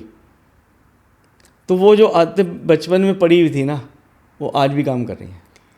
आज भी किसी काम के लिए कभी पीछे नहीं हुए, कभी भी, नेवर। चाहे वो अपना काम है, चाहे वो समाज का काम है, चाहे वो किसी स्टाफ का काम है, रिलेटिव का काम है, तो सारे काम करने हैं। तो बेसिकली कहने से मतलब ये जो मुझे समझ आ रहा है, या जो लर्निंग यहाँ पे ये है कि पापा जी की पेरेंटिंग स्ट्रिक्ट थी, फुल ऑफ डिसिप्लिन थी कि अगर 9 बजे दुकान आपने खोलनी है तो खोलनी है। तो इसमें ये डिसिप्लिन है जो मेंटेन करना ही है आपने। अब जो हम जैसे बिज़नेस क्लासेस लेते हैं आजकल, पर्सनल डेवलपमेंट लोग करते हैं, ये सब सीखते हैं, तो यही तो सीखते हैं कि ये जो काम आपने करना है वो करना है, रिचुअल है जो आपका है वो है, रिगार्डलेस आप वो करोगे। तो ये आप 9 बजे आपने काम दुकान खोलनी है तो खोलनी है। सबसे बड़ा लेसन लर्न करने का यहाँ पे ये कि मैं ये देखती हूँ मेरे फेलो पेरेंट्स, मैं अब जैसे मेरे बच्चे हैं जो मैं और पेरेंट्स को देखती हूँ, बहुत लोग अपने बच्चों के साथ बहुत लीनियंट हैं। उन्हें लगता है हाय हमने अपने बचपन में शायद बहुत स्ट्रिक्टनेस देखी है या ये पेरेंटिंग स्टाइल बहुत स्ट्रिक्ट था, तो we need to be little relaxed कि बच्चों को बचपन एंजॉय करने दो। बट मुझे ये लगता है कि बचपन येस मे बी 10-11 तक आप एंजॉय करने दो, जैसे ही उनकी टीनेज शुरू होने लगती है आपको उनको रिग्रेस ट्रेनिंग देनी पड़ती है, क्योंकि आप उनको ट्रेन फॉर लाइफ कर रहे हो। बिल्कुल, चाहे देखो उन्हें अच्छा लगे ना लगे, क्योंकि अगर ये नहीं करेंगे तो इनएविटेबली उनको वो हार्डशिप फेस नहीं कर पाएंगे लाइफ की। यस बिल्कुल। अब देखो, अब वो मेरे लिए हार्ड थे ऊपर से, अंदर से उन्होंने मुझे बहुत प्यार किया, हर चीज़ लेके दी उन्होंने मेरे को, हर चीज़ सिखाई भी है, प्यार से सिखाई है। कभी थप्पड़ भी नहीं मारा होगा, मुझे ऐसे लगता है, आज तक मेरे को याद नहीं है कि उन्होंने कभी थप्पड़ मेरे को गुस्से से मारा होगा, नहीं मारा। सब कुछ प्यार से सिखाया उन्होंने। लेकिन जब रूलिंग बनाने की बात थी तो रूल बना के उन्होंने मेरे को एक समाज में उतरने के लिए तैयार किया। उन्होंने मेरी ग्राउंड बनाई उन्होंने कि तू ऐसे करेगा तो लाइफ में सक्सेस रहेगा। तो ये सब बातें हैं कि जो मैंने पेरेंट्स से बहुत क्लोजली सीखी है। हमारे झाई जी थे, बहुत प्यार करते थे, उनकी भी लेसिंग बहुत मिलती है, लर्निंग जो है बहुत हमने सीखी है, बहुत नज़दीक से सीखी है। तो दुकान पे भी सब स्कूल से आके दुकान पे चले गए। सर्दियों में 5 बजे छुट्टी होती थी स्कूल की, गर्मी में 1-1:30 बजे होती थी, तो रोटी खाई दुकान पे चले गए, सारा दिन दुकान पे रहे, रात को घर पे आए। तो जब झाई जी के पास वक्त बिताने टाइम होता था तो उनसे बहुत हमने सीखा है, बहुत कुछ सीखा है। किससे प्यार से कैसे बात करनी है ये झाई जी से सीखा है। किसी की बात को नज़रअंदाज करना है ये झाई जी सीखा है। वो खुद बहुत प्यार वाले थे, प्यार करते थे। नज़रअंदाज इन टर्म्स ऑफ कि अगर आपको कोई बात किसी ने कुछ कह दिया तो उसको इग्नोर कैसे करना है। किसी ने कुछ कह दिया उसको दिल पे नहीं लेना। हाँ, इधर से सुना, इधर बाहर निकाल दिया, दिमाग में नहीं रखना उसको, बाहर खत्म। इसी से मिलता जुलता एक छोटा शेर है, हमने अपनी ज़िंदगी को कुछ इस तरह आसान बना लिया, किसी को माफ़ कर दिया, किसी से माफ़ी मांग ली। भाई लाइन आगे पीछे होगी। तो मतलब यह है कि हमने अपनी ज़िंदगी को आसान बनाने के लिए नज़रअंदाज किया है कि गलती किसी की है नहीं है, उसने माफ़ी मांगी नहीं मांगी, हमारी गलती थी तो हमने माफ़ी मांग ली, उसने नहीं मांगी तो कोई बात नहीं, क्योंकि हमारी बेसिक जो हमें लर्निंग मिली है तो वो बेसिक हमारे साथ चल रही है, हमेशा चलेगी जब तक हैं। तो झाई जी से हमने बहुत कुछ सीखा। झाई जी बेसिकली बहुत प्यार वाले थे, बहुत प्यार करते थे, सब बच्चों के साथ करते थे। माँ बाप तो अपने हर बच्चे के साथ प्यार करते हैं, और अलग अलग सिस्टम हो सकता है लेकिन प्यार तो सबका एक जैसा ही होता है। माँ बाप का भी आप भी अपने बच्चों को टैकल करते हो तो प्यार तो दोनों के लिए एक जैसा ही है। ऐसे हमारा तीनों बच्चों के लिए प्यार एक जैसा था। डांटना पड़ा एक अलग बात है, मुझे नहीं याद कभी मैंने आपको थप्पड़ मारा हो, नहीं याद, मारा भी नहीं मैंने। सरगुन को भी कभी नहीं मारा, सहज को हो सकता है एक आध बार कभी मारा तो मुझे याद नहीं है, लेकिन ऐसे नॉर्मली बस को बेसिक उनको लाइफ के अंदर क्या कमियां हैं, किसको किस चीज़ से कैसे टैकल करना है, तो ये बच्चों को समझाना बड़ा ज़रूरी है। तो इसी बात पे अब बच्चों की बात चल पड़ी है, तो बात ये है कि हम 3 बेटियां आपकी उस एरा में जब सबको बेटे चाहिए, हमारे नेबरहुड में मुझे याद है आस पड़ोस यहाँ वहाँ बहुत सारे लड़के होते थे। हमारी जॉइंट फैमिली है, दोनों मेरे जो ताया जी हैं उनके 3 बेटे, ठीक है, फिर अब हम 3 बेटियाँ। तो ये तो मुझे पता है कि सोसाइटी प्रेशर तो बहुत ज़्यादा था कि आपके बेटे नहीं हैं, आपके बेटे नहीं हैं। हर कोई आके सलाह देता था कि ये दवाई खा लो, वहाँ पाठ कर लो, ये कर लो, तो आपका बेटा हो जाएगा। जो कि हुआ नहीं। लेकिन आप उस टाइम पे क्या सोचते थे? आपने क्या लिया? आपने कैसे डील किया उसको? जहाँ तक मुझे लगता है आपको कोई बहुत बिग इशू नहीं था इस चीज़ से। जी, जहाँ तक मुझे लगता है, मुझे नहीं लगा, मम्मी को शायद फिर भी होगा, आपको कभी भी इस चीज़ से कोई बहुत बड़ा इशू नहीं था। इनफैक्ट जब सरगुन हुई तो हमने उसकी लोहड़ी मनाई, जो होता है कि बॉयज़ की लोहड़ी मनाते हैं। हमारे पंजाबियों में ये होता है ना कि जब लड़का पैदा होता है, फर्स्ट लोहड़ी आती है तो लड़के की सेलिब्रेशंस होती हैं। तो सरगुन, जब मेरी सबसे छोटी सिस्टर वो पैदा हुई और हमने उसका अच्छा खासा बड़ा फंक्शन करा था। प्रॉबली आप सबको ये मैसेज देना चाहते थे कि मैं ठीक हूँ। मुझे सलाह मत दो। आपने कैसे लिया इस चीज़ को और क्या आपका थॉट प्रोसेस रहा? देखो, इसके लिए ना थॉट प्रोसेस ये था बेसिक कि जो भी कुछ हो रहा है ना, रब की मर्ज़ी से हो रहा है। बंदे की अपनी मर्ज़ी कोई काम नहीं कर रही, बंदे की अपनी चतुराइयाँ काम नहीं कर रही, बंदे की अपनी सियाणप काम नहीं कर रही। और जो कुछ हो रहा है रब की मर्ज़ी से हो रहा है, जैसे भी हो रहा है। अब लड़की लड़के समाज में 2 ही चीज़ें हैं, तीसरी तो समाज से बाहर है। सपोज किसी का तीसरा जेंडर हो गया तो वो तो समाज से बाहर है। तो बेसिक तो 2 बचे, एक लड़का एक लड़की। तो मुझे कभी इस बात का प्रेशर कभी रहा नहीं, कभी दिमाग में नहीं मेरी कभी बात आई कि नहीं मेरे भी लड़के होने चाहिए थे, कभी नहीं आई, नेवर। बट सोसाइटी तो बहुत प्रेशर देती थी ना, तो सोसाइटी प्रेशर देती थी। अब हमें कई ने बोला भाई ये ऐसा ऐसा पाठ कर लो, मतलब पाठ मैंने भी थोड़ा करना था, बेसिक करना था रानी ने, वाइफ ने। तो वो आपकी मम्मी ने पाठ करना था, वो मम्मी ने पाठ किया, सुबह 3-3 बजे उठ के पाठ किया। लेकिन रब को जो मंजूर था वही होना था ना।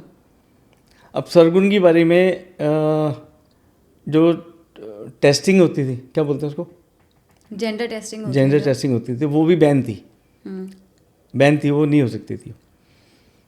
तो मुझे ध्यान है मैं सीमा अग्रवाल के पास दिन डिलीवरी वाले दिन पे गया, उसके पास सुबह डिलीवरी से पहले।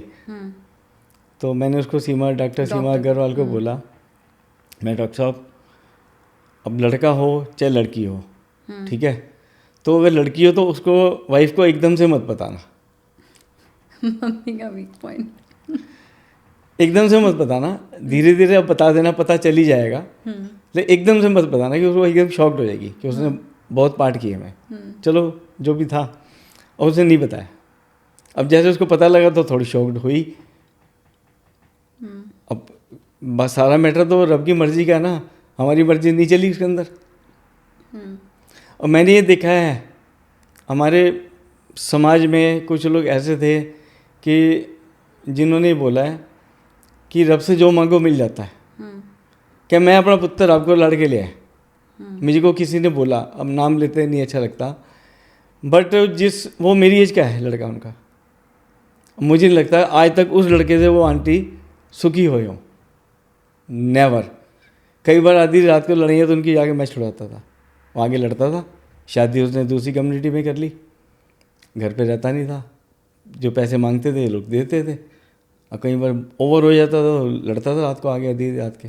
अब शराब भी क्या आता था, कैसे आता था, मैंने आधी रात को भाई उठाते थे कि शंटी आ गया लड़ने वास्ते, मैं जाता था छुड़ाता था लड़ाई। तो बंदा, अब लड़के होना सुखी होना ये कोई मैटर नहीं है कि आप लड़के हो तभी सुखी हैं। अब मैं बहुत लड़के देखता हूँ, फैमिली देखता हूँ जिनके 3-3 4-4 लड़के हैं, 2 लड़के हैं, या अकेला भी है सपोज, तो परेशान है। उनके पास कोई चारा नहीं है इस बात का कि वो क्या करें। घर में बहू अगर आ जाएगी लड़ने वाली तो क्या करोगे आप? या रिस्पेक्ट नहीं करेगी या साथ नहीं रहेगी, कुछ भी करेगी। आप घर से बाहर नहीं निकाल सकते, निकालोगे तो दूसरा पंगा है साथ में। और वो फिर बर्दाश्त ही करते हैं, और क्या करते हैं।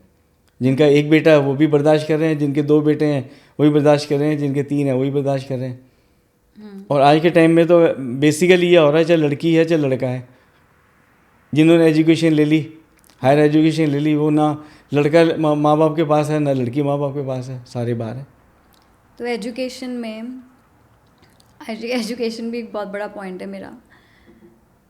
प्रेशर आपने नहीं लिया ये मुझे पता है, लेकिन जो मुझे पता है कि जो हमारे सराउंडिंग्स में जो थोड़ी बहुत गर्ल्स थी भी, कोई सब बहुत अच्छे एजुकेशन नहीं ले रहे थे, और ना ही जिस कॉलोनी में, जिस सराउंडिंग में हम रहते थे, नेबरहुड में हमारे, किसी का कोई ऐसा थॉट प्रोसेस था कि हाँ हमने अपनी बच्चों को बहुत पढ़ाना है, बेटियों को तो छोड़ ही दो, शायद बेटों को भी पढ़ाने वाला माइंडसेट नहीं था किसी का वहाँ पे कि हमने एजुकेशन अच्छी देनी है।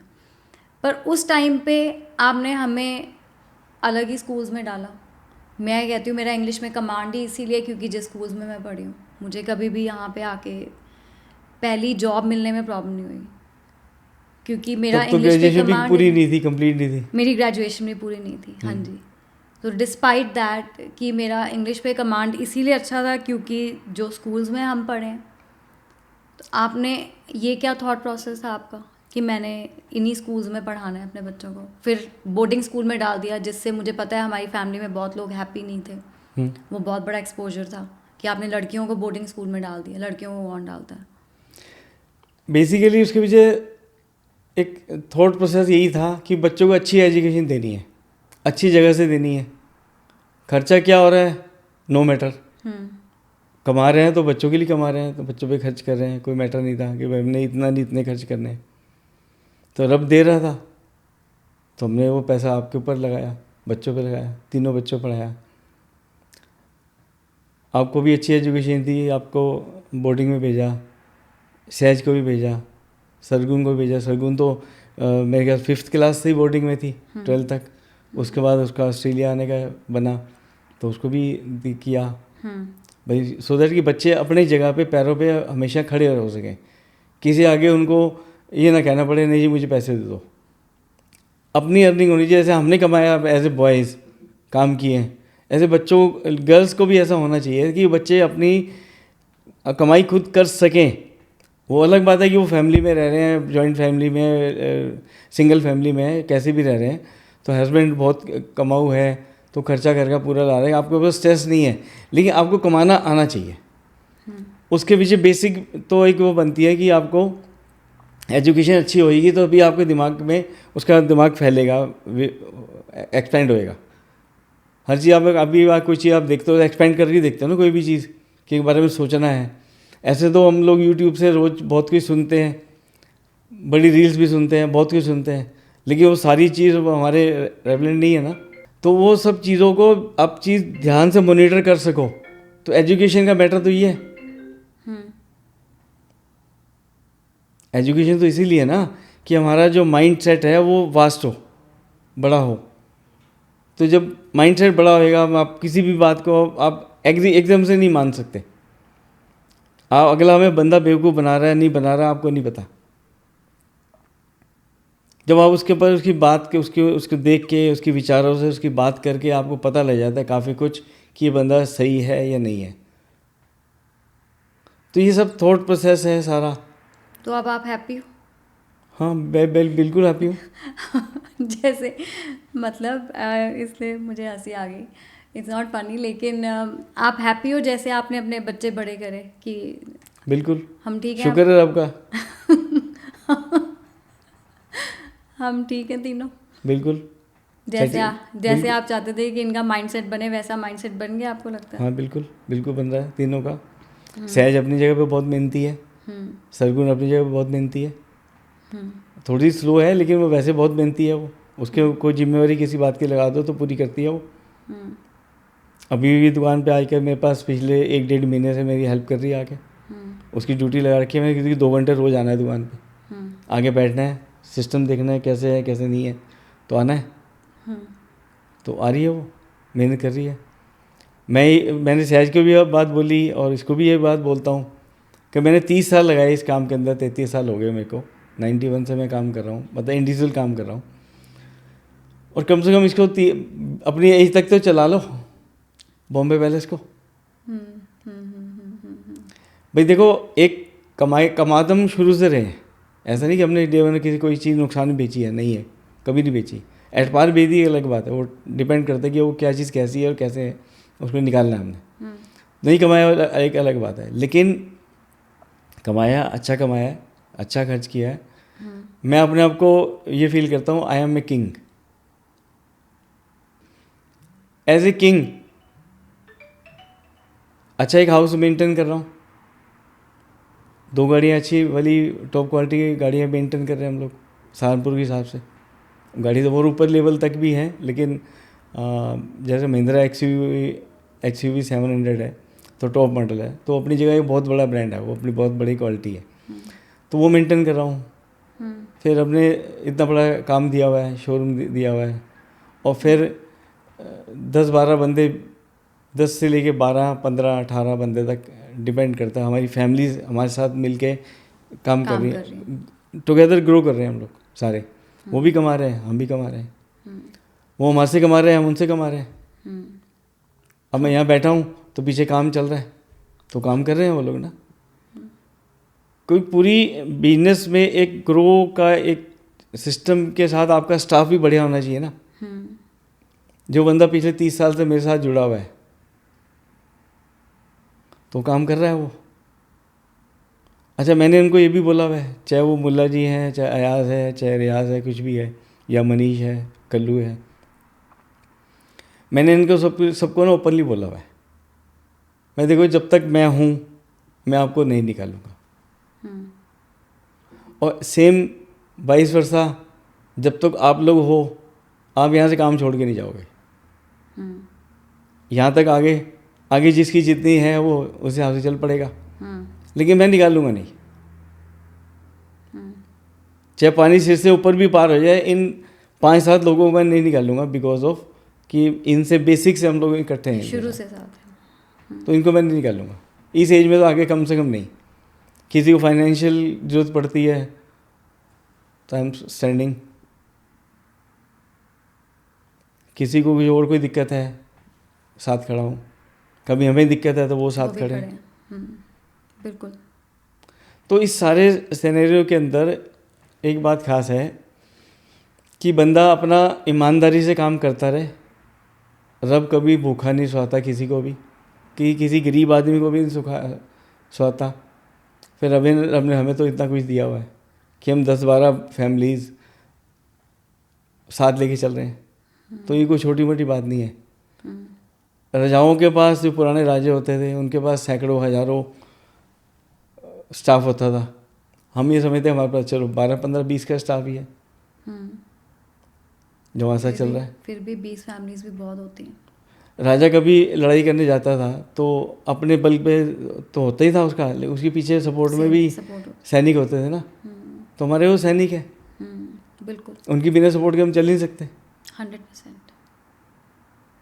मान लो कहीं पर्दा है, कहीं जाके लगाने हैं, नापने हैं, तो मैं नहीं जा सकता ना नापने के लिए, तो वो स्टाफ ही जाएगा ना नापने के लिए, नाप के लाएगा, उसका पर्दा बनवाएगा, जाके लगाएगा, गाहक से पैसे लेके आएगा। तो बिना सपोर्ट के तो आप चल नहीं सकते। वो ठीक है हमारी लेबर है, हम उनसे काम कराते हैं, बट हम उन्हें ऐसे फैमिली जैसे समझते हैं ना, तो वो भी हमें पूरा सपोर्ट करते हैं हर बात के लिए। लाइफ के अंदर ये बहुत बड़ी बात है। बिल्कुल, 100%। जैसे हमारी डेडिकेशन होगी ऐसे उनकी भी होगी साथ में, वो भी उतने डेडिकेटली काम करेंगे।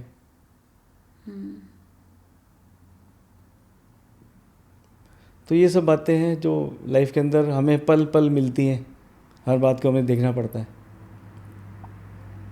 और बताओ, कुछ खास बात पूछ रही है आपसे? और नेक्स्ट खास बात मैंने आपसे फैमिली लाइफ, हस्बैंड वाइफ, आप, क्योंकि ये बहुत हॉट टॉपिक्स हैं आजकल के। एक तो पेरेंटिंग, थोड़ी सी चीज़ें होती हैं लाइफ में हर इंसान के जो बहुत ही मेजर होती हैं। अगर आपके बच्चे ठीक नहीं हैं तो भी आप परेशान रहोगे, अगर आपका पार्टनर ठीक नहीं है तो भी आप परेशान रहोगे, आपकी हेल्थ ठीक नहीं है तो भी आप परेशान रहोगे, या आपका काम ठीक नहीं है तो भी आप परेशान रहोगे। तो ये एक पर्सनल लाइफ की अगर अब हम बात कर रहे हैं, तो बच्चों की आपने बात बोली कि आप अपने बच्चों को बेस्ट ऑफ द बेस्ट देते हो, और विद डिसिप्लिन भी, मतलब हमें भी आपने डिसिप्लिन के साथ पाला है। ऐसा नहीं है कि सब कुछ ओपन था, और ऐसा भी नहीं है कि कुछ नहीं था, या बहुत ही बैलेंस्ड लाइफ थी। सिमिलर जैसे आपकी अपब्रिंगिंग थी, सिमिलर हमारी थी। तो आपने अपने आपने अपने पापा से इंस्पिरेशन ली, पापा जी से इंस्पिरेशन ली पेरेंटिंग की। अब आजकल हस्बैंड एंड वाइफ की इश्यूज बहुत ज़्यादा हैं, इट्स वेरी हार्ड। बहुत लोगों के डिवोर्सेस, सेपरेशन, हर किसी का आप सुनते हो, मतलब इस इट्स एज में वेरी भी कॉमन। इस एज में भी आगे होते हैं बहुतों के। इस एज में भी आके होते हैं बहुत लोगों के, इट्स वेरी कॉमन। आपको क्या लगता है क्या गलत हो रहा है? लड़कियां तो एम्पावर हो रही हैं, 100% होना भी चाहिए, बट लेकिन गलत क्या हो रहा है? अब एम्पावर्ड हम भी हैं। अब अगर मैं अपने आप को देखूं तो ऐसा नहीं है कि जैसे आपने बोला कि माइंडसेट बड़ा है, खुला है, ठीक है। जैसे मैं अपने आप को देखती हूँ कि लाइफ में चैलेंजेस आते हैं but you navigate through somehow. आपको क्या लगता है क्या गलत हो रहा है और क्या सीखना चाहिए आजकल की जनरेशन को? नहीं देखो, जहाँ तक बात है हस्बैंड वाइफ की, तो मुझे कभी भी ऐसा नहीं लगा कि मेरी वाइफ में से, आपकी मम्मी मतलब मेरे से अगेंस्ट जा रही है। कभी ऐसा नहीं लगा, नेवर। 40 साल होने वाले, 18 नवंबर में 40 साल पूरे हो जाएंगे, तो कभी ऐसा लगा ही नहीं। जहाँ पापा पे ऐसे तो नहीं हुआ होगा ना कि वो हर बात आपकी मर्जी से करते हैं, वो नहीं करते, लेकिन आपको नहीं, देखो क्या होता है कि छोटी मोटी बातें तो बतेरी होती रहती हैं। कभी लगा नहीं यार ये बंदी ठीक कह रही है तो ओके कर लो, नहीं लगा कि नहीं वो ज़्यादा और मामला, तो ये ऐसे नहीं, तो ऐसे मोल्ड करके ऐसे कर लेते हैं। तो लाइफ की ये जो है ना बैलेंसिंग करने वाली बात होती है कि नहीं ऐसे नहीं ऐसे कर लेते हैं, तो उसको भी समझ आती बात, चल नहीं ऐसे नहीं ऐसे कर लेते हैं, इट्स ओके। जहाँ के फैमिली की बात होती है, जहाँ पे मेरे को ज़रूरत थी वाइफ की, उस स्टेज में समझो कि जब झाई जी बीमार थे या पापा जी बीमार थे, तो उस समय बिना फैमिली सपोर्ट के तो आप अपनी पेरेंट्स को नहीं संभाल सकते। तो उनका सपोर्ट था साथ में बिल्कुल पूरा, हर टाइम हर वेले। और ये नहीं कि वो गुस्से से कर रहे हैं, प्यार से। जैसे अपने पेरेंट्स को समझते थे ऐसे इन पेरेंट्स को भी अपना समझ के सेवा करते थे, उनकी हमेशा की है। और ऐसे ही जब उधर वहाँ देहरादून में फादर इन लॉ डैडी जी या मम्मी को कोई ऐसी कभी प्रॉब्लम रही है, तो हमने भी खुश होकर सब काम उनकी सेवा करी है। कभी भी उन्होंने किसी टाइम भी आवाज़ मारी है तो हम गए इमीडिएटली, कोई काम था नहीं था गए। पापा ये तो बहुत बड़ी टॉपिक्स हो गए ना, ये तो ऐसे टॉपिक्स हो गए। आजकल तो ऐसी बातों में भी सेपरेशन हो जाती है ना कि हमारी कंपैटिबिलिटी नहीं है हमारी। आपने सुना ही होगा कि कोई ऐसा बिग इशू भी नहीं होता फैमिली का, क्योंकि आजकल लोग फैमिलीज़ में भी कम रहते हैं, जो फैक्ट है। अब बाहर रह रहे हैं, अगर जो लोग इंडिया से बाहर आके रह रहे हैं उनकी तो फैमिली सबकी उनके साथ नहीं रहती हैं, बट स्टिल मैंने देखा है कि उनकी सेपरेशन हो जाती है कि हमारी अब कंपैटिबिलिटी नहीं है, या एक इंसान काम ज़्यादा कर रहा है, या छोटी छोटी बातों पे। अब छोटी छोटी बातों के लिए मैंने अभी आपको थोड़ी देर पहले मैंने आपको एक सुनाया है शायर का, है ना। उसमें क्या है, हमने अपनी ज़िंदगी को कुछ इस तरह आसान कर लिया, किसी से माफ़ी मांग ली, किसी को माफ़ कर दिया। वेरी सिंपल थिंग है, लाइफ का बहुत बड़ा फंडा है। हमने किसी बात का इशू क्यों बनाना है, किसी बात का इशू क्यों बनाना है, कोई मैटर ही नहीं है। क्या आप मतलब मैं हर जगह परफेक्ट हूँ? नेवर। कोई बंदा परफेक्ट नहीं है, कोई भी नहीं है और कोई हो भी नहीं सकता। सबको कोई, किसी को कुछ चैलेंज है, किसी को कुछ चैलेंज है, किसी को कुछ चैलेंज है, तो सबको चैलेंज है। परफेक्ट तो कोई भी नहीं है। परफेक्ट तो रब ही है सिर्फ, जो एज ए सुप्रीम पावर हमारे साथ हर वेले है। उसकी हर चीज़ बनाई हुई अब परफेक्टली काम कर रही है, एक इंसान को छोड़ के, क्योंकि इंसान अपना दिमाग लगाता है उसके अंदर, और जहाँ दिमाग अपना इंसान लगाना शुरू करता है तो वहीं से गड़बड़ी शुरू हो जाती है। आज इतना पोल्यूशन है तो दिमाग इंसान के लगा हुआ है ना। कभी गवर्नमेंट ने प्लास्टिक को बनाया या अलाउ किया तो आज उसी पे बैन लग रहे हैं कि प्लास्टिक हार्मफुल है। तो रब ने जो नेचर हमें दी है, जो नेचर हमारे पास है, हम सराउंडिंग उसके हैं, तो उस नेचर को तो कभी नहीं कुछ हो रहा है।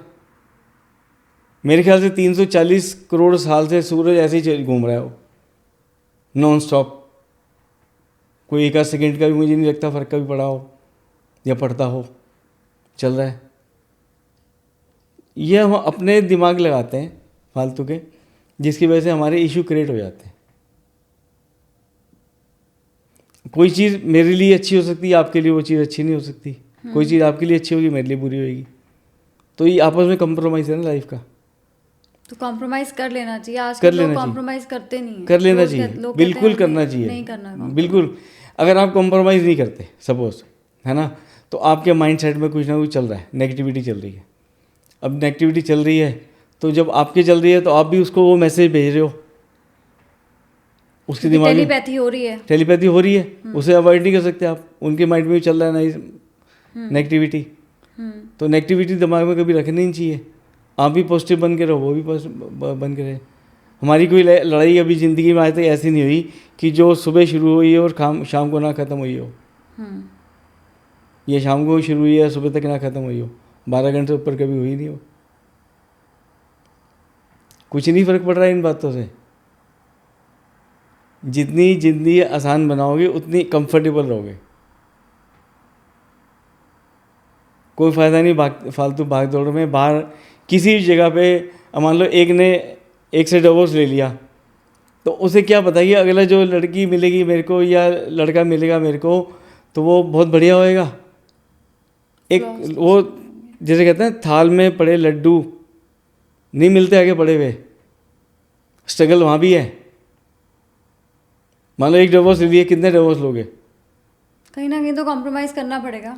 एक बंदा हमारे पास है हमारे शहर में, एक शादी हुई, नाम नहीं लूँगा, डिवोर्स हो गया। दूसरी शादी हुई, डिवोर्स हो गया।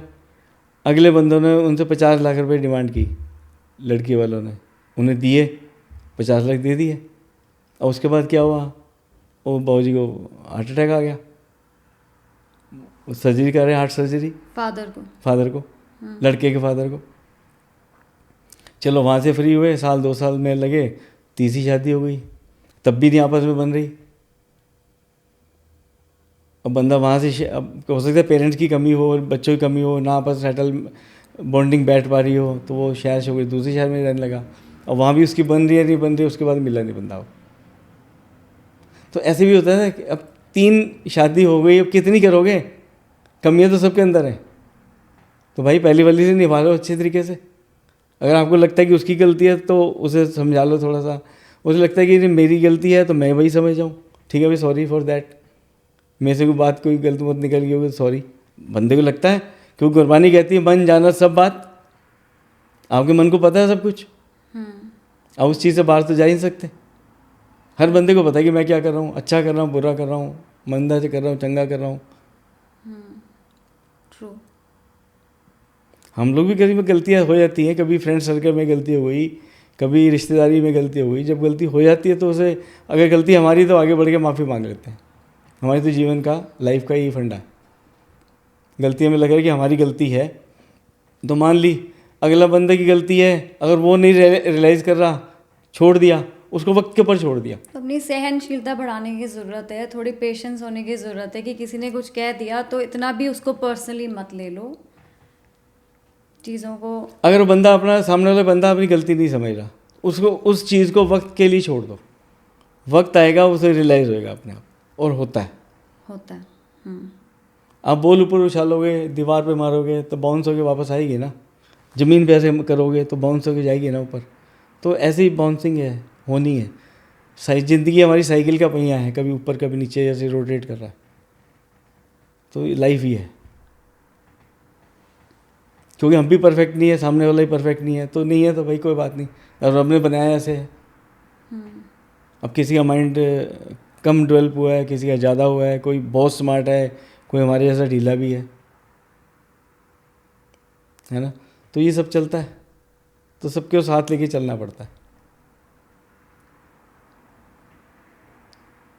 वैसे अगर आपको मौका मिले अपने 20-year-old गुरमीत सिंह से मिलने का, तो ऐसी कोई चीज़ है जो आप कोई शिक्षा देना चाहोगे, कोई लर्निंग देना चाहोगे कि ये ऐसे मत करना, ऐसे करना, या आप कुछ भी नहीं कहोगे कि जैसे जो करा था सेम टू सेम दोबारा वही सब कर लो?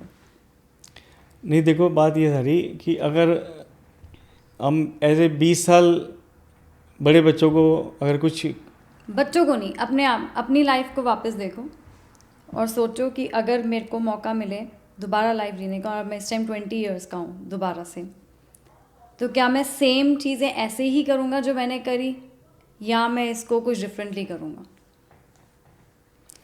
नहीं देखो, मेरी लाइफ के अंदर जो चैलेंजेस आए, ऐसे कोई बहुत मेजर चैलेंजेस नहीं कभी आए।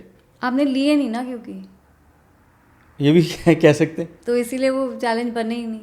तो वो बने नहीं ना, तो क्योंकि हमने मुझे ये लगता है जो चैलेंज हम बनाते हैं वो चैलेंज बनता है, जो हम नहीं बनाते वो हम नहीं बनता। किसी बात की शुरू से इग्नोर मार देते हैं, तो इग्नोर ही है ना वो, ठीक है, तुम करता रहे। But continue to that 20-year-old वाली बात।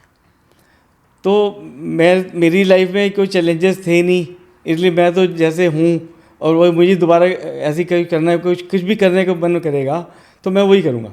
कि वो बेसिक मेरी चीज़ में ना, कि वो एक लाइन डार्क वाली ड्रॉ हो चुकी है, उसको मैं मिटो नहीं सकता। मिटोने के लिए तो मुझे फिर एक बहुत बड़ी लाइन और ड्रॉ करनी पड़ेगी अलग कुछ करने के लिए। जैसे मैं बता रहा था आपको कि जब पापा जी ने कहा कि तेरे को कॉमर्स लेनी है, और कॉमर्स लेनी है, कॉमर्स शुरू कर दी हमने, उसके बाद भी मैं इलेक्ट्रॉनिक में घुसा हुआ हूँ, ठीक है। वो मेरे लिए एक टर्निंग पॉइंट था वो वाला। अगर सपोज मैं वो ना कर रहा होता, आज हो सकता है मैं कोई बहुत बड़ा इंजीनियर बना होता, हो सकता है मेरी अपॉइंटमेंट नासा में हुई होती, है ना। तो लाइफ में वो चीज़ वहाँ पे मोल्ड हो गई, तो हमने उसको एक्सेप्ट कर लिया। तो एक्सेप्ट कर लिया, अब सारी बैठ के मीटर नाप रहे हैं, कपड़ा नाप रहे हैं, तो बढ़िया लाइफ है, कोई दिक्कत थोड़ी है। Very good. लाइफ में कोई रिग्रेट नहीं है, ना है ना होगा। रब ने हमें जिस सीट पे बिठा लिया ना, जिस सीट पे बिठा दिया, तो उस हर बंदे को उस सीट की रिस्पेक्ट करनी चाहिए। चाहे वो किसान किसानी कर रहा है, चाहे कोई दुकानदार दुकानदारी कर रहा है, चाहे वो साइकिल वाला पंचर लगा रहा है साइकिल में, चाहे वो जूती काट रहा है बैठ के सड़क पे, या कुछ और लेबर वर्क काम कर रहा है, तो बंदा अगर अपने काम के प्रति सजग है ना, कि मुझे काम करना है, रब ने मुझे काम की ड्यूटी दी है, आगे बढ़ने की इच्छा सबकी करती है, तो वो काम मुझे करना है, अच्छे से करना है, बेटर तरीके से करना है, ताकि अगर सामने वाले बंदे की जिसके लिए मैं काम कर रहा हूँ, वो सपोज़ कोई किसी काम के मुझे 10 रुपये या 100 रुपये दे रहा है, तो उसका 100 रुपये का उसको रिवार्ड मिलना चाहिए वापस, कि तूने 100 मुझे दिए, मैंने तेरे को 101 का काम करके दिया। मेरी ये थिंकिंग है। और चैलेंज तो लाइफ के अंदर हर बंदे के चैलेंज है, हर जानवर को चैलेंज है उसकी लाइफ के अंदर, हर कीड़े मकोड़े को चैलेंज है। आप किसी को देख लो, शेर सुबह भागता है अपने को सर्वाइव करने के लिए, हिरन भी भाग रहा है अपने को सर्वाइव करने के लिए। हिरन नहीं भागेगा तो शेर उसको पकड़ लेगा, खा लेगा, उसकी ज़िंदगी ख़त्म है। तो करना पड़ रहा है ना। तो आज की डेट में हमारे अडानी जी, वो भी सुबह उठ के चैलेंज के साथ उठते हैं, सुबह अपने ऑफिस जाते हैं, वहाँ पे जो भी उनकी ड्यूटीज़ हैं करते होंगे, तो उनकी लाइफ में चैलेंज नहीं है, जल्दी उठते हैं वो बहुत। अंबानी जी हमारी लाइफ के अंदर, उनके लाइफ में चैलेंज नहीं है, वो आज इंडिया के टॉप 1 मोस्ट बंदे हैं। तो अगर ज़रा सा अपने आप को ढीला छोड़ देंगे, दूसरा बंदा आगे निकल जाएगा। एक बार बंदा दूसरा आगे निकला तो निकल गया कहीं का कहीं। So that no regrets whatsoever. ऐसे ही हर कीड़ा मकोड़ा है, किसको मर्जी देख लो, उसको भी रोटी खानी है, उसको भी चैलेंज है। भाई मुझे कीड़ी, छोटी कीड़ी है, वो भी सारा दिन भागती रहेगी इधर उधर। अब नज़र नहीं आती कि हमारे फर्श पक्के हैं। अब कच्चे फर्श में किसी घर में जाओ, गांव में जाओ, देखो कीड़ियाँ भाग रही हैं इधर उधर। उनको भी अभी रोजी रोटी की है, उनको भी चैलेंज है, भाई पेट भरना है। बंदर सुबह उठता है, उठते साथ छलांगे मारना शुरू करता है, उसका भी चैलेंज है। तो चैलेंज तो हर बंदे के लिए है, करना ही पड़ेगा। रब ने सिस्टम ऐसा बना दिया कि चैलेंज सबके साथ है, किसी को बैठ के रोटी नहीं मिलती। तो ये नहीं, तो मतलब आपने टोटल एक्सेप्टेंस में अपनी लाइफ निकाली है। अगर आपने नहीं करी इंजीनियरिंग या आपने इलेक्ट्रॉनिक्स नहीं करा तो कोई रिग्रेट नहीं हुआ? कोई रिग्रेट नहीं। आज भी मैं हूँ जहाँ पे लाइक किंग। Very happy. ये बहुत बड़ी लर्निंग है। ये बहुत बड़ी लर्निंग है ना। और किसी से कम भी नहीं है। हुक्म में अंदर सबको, बाहर हुक्म ना कोई। बिल्कुल, सब रब के हुक्म में चल रहा है, तो उसको ऐसे ही accept चलता करो, रहेगा, ऐसे ही चलता रहा है। acceptance। और 340 करोड़ साल हो गए दुनिया को बने हुए, मतलब इस धरती को होंद में आए हुए, चल रही है सब कुछ। अपने ग्रैंड किड्स के लिए क्या लेसन देना चाहते हो? ग्रैंड अभी तो 2 ही हैं। अभी 2 ही है, और भी होंगे। और भी होंगे। तो ग्रैंड किड्स के भी लिए यही लेसन है। कि एक्सेप्टेंस में रहो, बिल्कुल, ट्रूथफुलनेस में काम करो। पेरेंट्स की बात मानो, उनकी सुनो, सबसे बड़ी बात यही है। आज किसी भी बच्चे को अगर उनके बात कहते हैं तो भैया जो भी कह रहे हैं पेरेंट्स की बात सुनो। पर पापा आजकल तो ज़्यादातर लोग ये कहते हैं ना कि अपनी करो, जो अपनी आपका मन कर रहा है वो करो। देखो, अपनी जरूर करो, लेकिन आपको उस चीज़ का एक्सपीरियंस नहीं है। पेरेंट्स के पास एक्सपीरियंस है, तो वो आपको अपने एक्सपीरियंस से जो चीज़ बता रहे हैं। आप अपना एक्सपीरियंस करना चाहते हो तो फिर लाइफ में रिस्क भी बहुत है। और ऐसा भी नहीं है जो जिन्होंने अपना रिस्क, अपना चैलेंज खुद नहीं लिया वो पीछे रह गए। जिन्होंने अपनी लाइफ को खुद को चैलेंज लिया वो बहुत आगे बढ़ गए। अब जैसे एक मूवी है 3 इडियट्स, आजकल बच्चे बहुत देख रहे हैं। हाँ बिल्कुल बिल्कुल, अच्छी मूवी है, वेरी बहुत बढ़िया नाइस, मूवी अच्छा है। मैसेज है। हमेशा जब भी देख लो अच्छा मैसेज मिलता है। नहीं, लेकिन अब उसमें तो पापा ये कॉन्ट्रडिक्शन हो गई ना, सॉरी हमारी बात थोड़ी लंबी हो गई, लेकिन कॉन्ट्रडिक्शन हो गई ना कि उसमें मैसेज ये है कि पेरेंट्स के कहने पे वो 2 लड़के जो आमिर खान के फ्रेंड्स होते हैं वो अपनी इंजीनियरिंग करने आए और वो बिल्कुल हैप्पी नहीं है। लेकिन आमिर खान हैप्पी क्योंकि वो करना चाहता था, लेकिन बाकी दोनों के पेरेंट्स चाहते थे। तो उस मूवी का मैसेज तो ये है ना कि आप बच्चों को फोर्स मत करो कुछ भी करने के लिए। नहीं देखो, फोर्स किसी लेवल पे करना भी पड़ता है और किसी लेवल पे बच्चों की सुननी पड़ती है कि बच्चे का इंटरेस्ट कहाँ पे जा रहा है। बच्चा सोचे कि मैं राइट को जाऊँगा, अब जबरदस्ती लेफ्ट पे ले जाओगे तो गड़बड़ी होगी।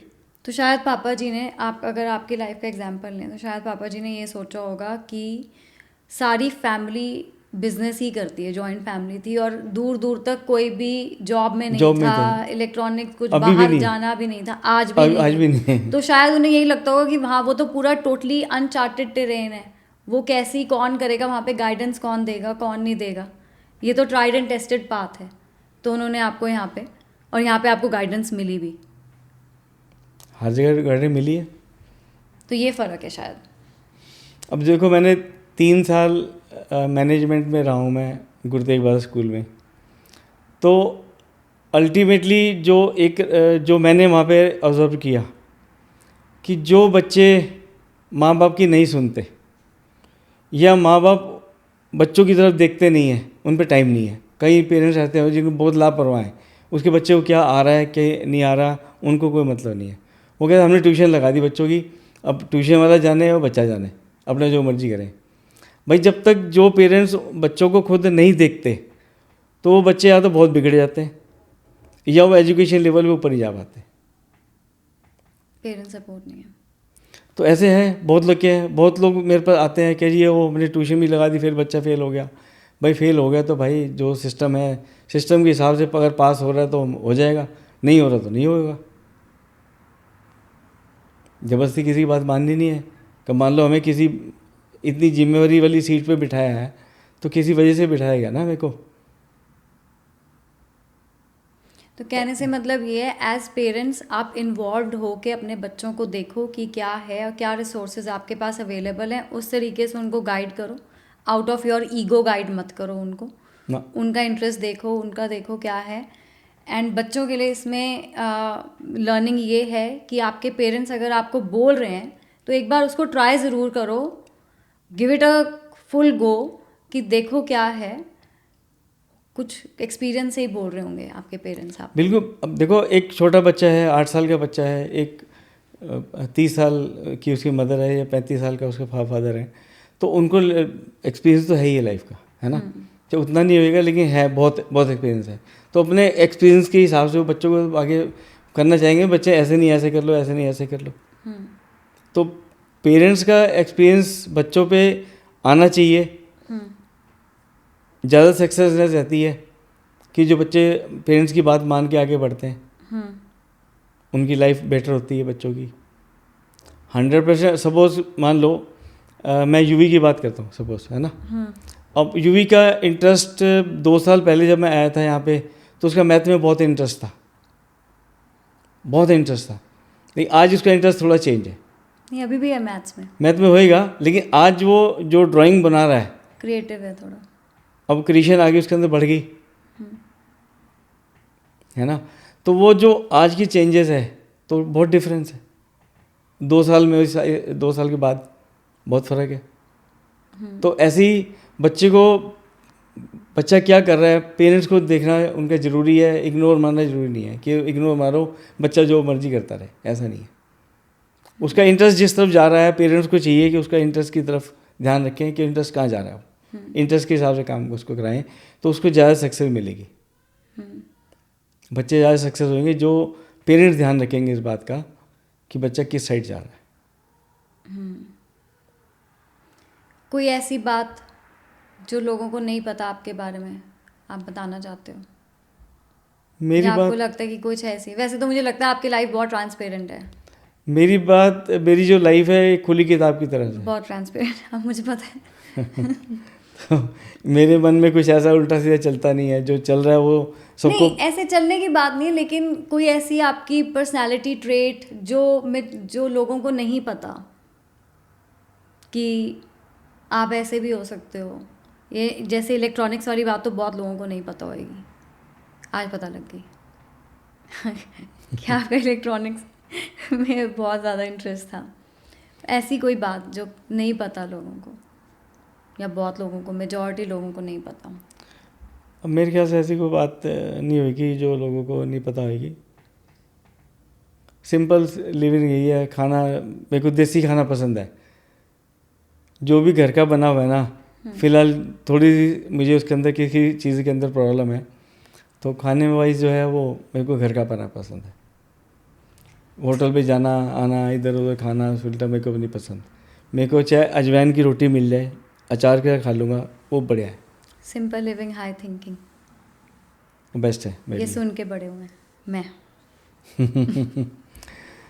तो लाइफ हमेशा सिंपल रहनी चाहिए। थिंकिंग आपकी जहाँ भी अपने आपको पहुँचाया है वहाँ पहुँचो, लेकिन लाइफ सिंपल रहनी चाहिए। शोशेबाजी किस बात के लिए करनी है? हाँ, क्यों करनी है, किसको दिखानी है? जो एज ए गुरमीत सिंह मेरे को जानते होंगे लोकल शहर में या रिश्तेदारी में या बाहर कहीं भी, तो उनको पता है Gurmeet Singh well to do है, ठीक है ना। तो मैंने किसको दिखाना है? मैंने कभी रिंग्स नहीं पहनी आज तक, नेवर। जो ससुराल से मिली थी वो थोड़े दिन पहनी और उठा के रख दी, लॉकर में पड़ी है, आई पड़ी हुई, मुझे नहीं पता कहाँ है वो।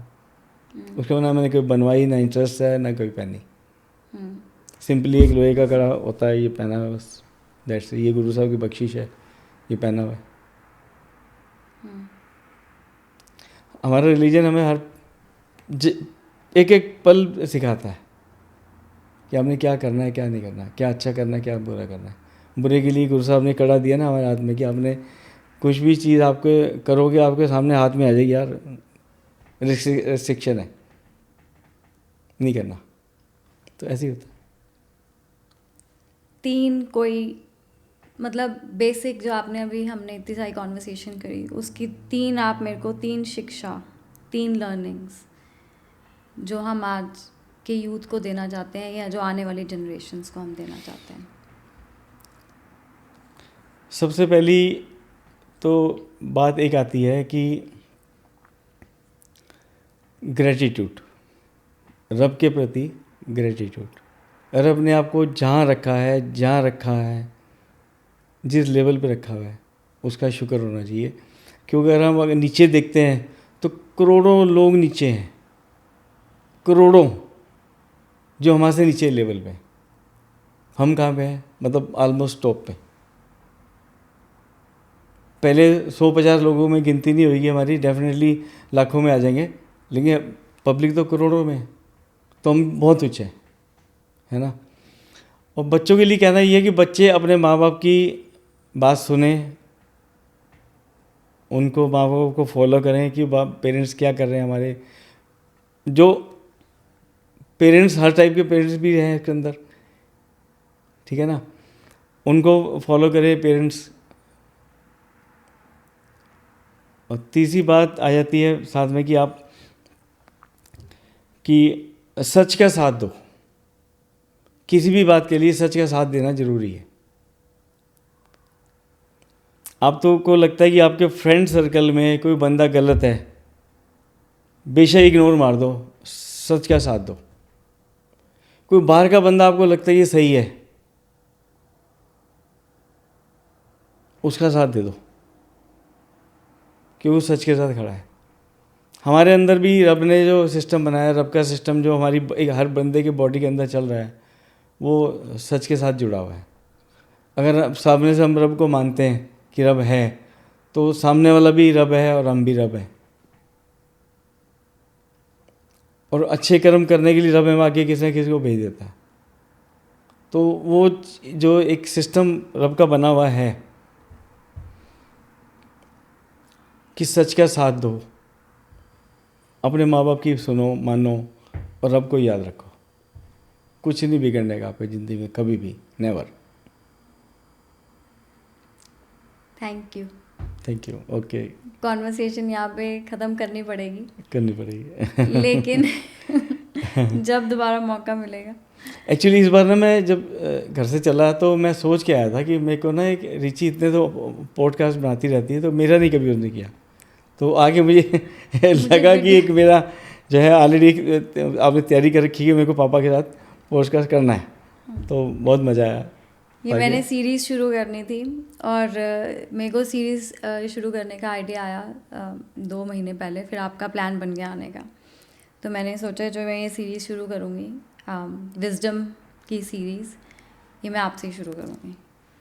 ठीक है, ओके ओके, गुड, चलो ठीक है, चलो ठीक है। थैंक यू सो मच पापा जी।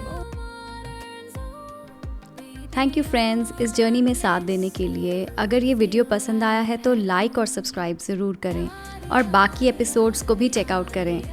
हर एक में है एक नई सोच, एक नई रोशनी। So see you in the next one. Till then, be beyond blissful, feel right home.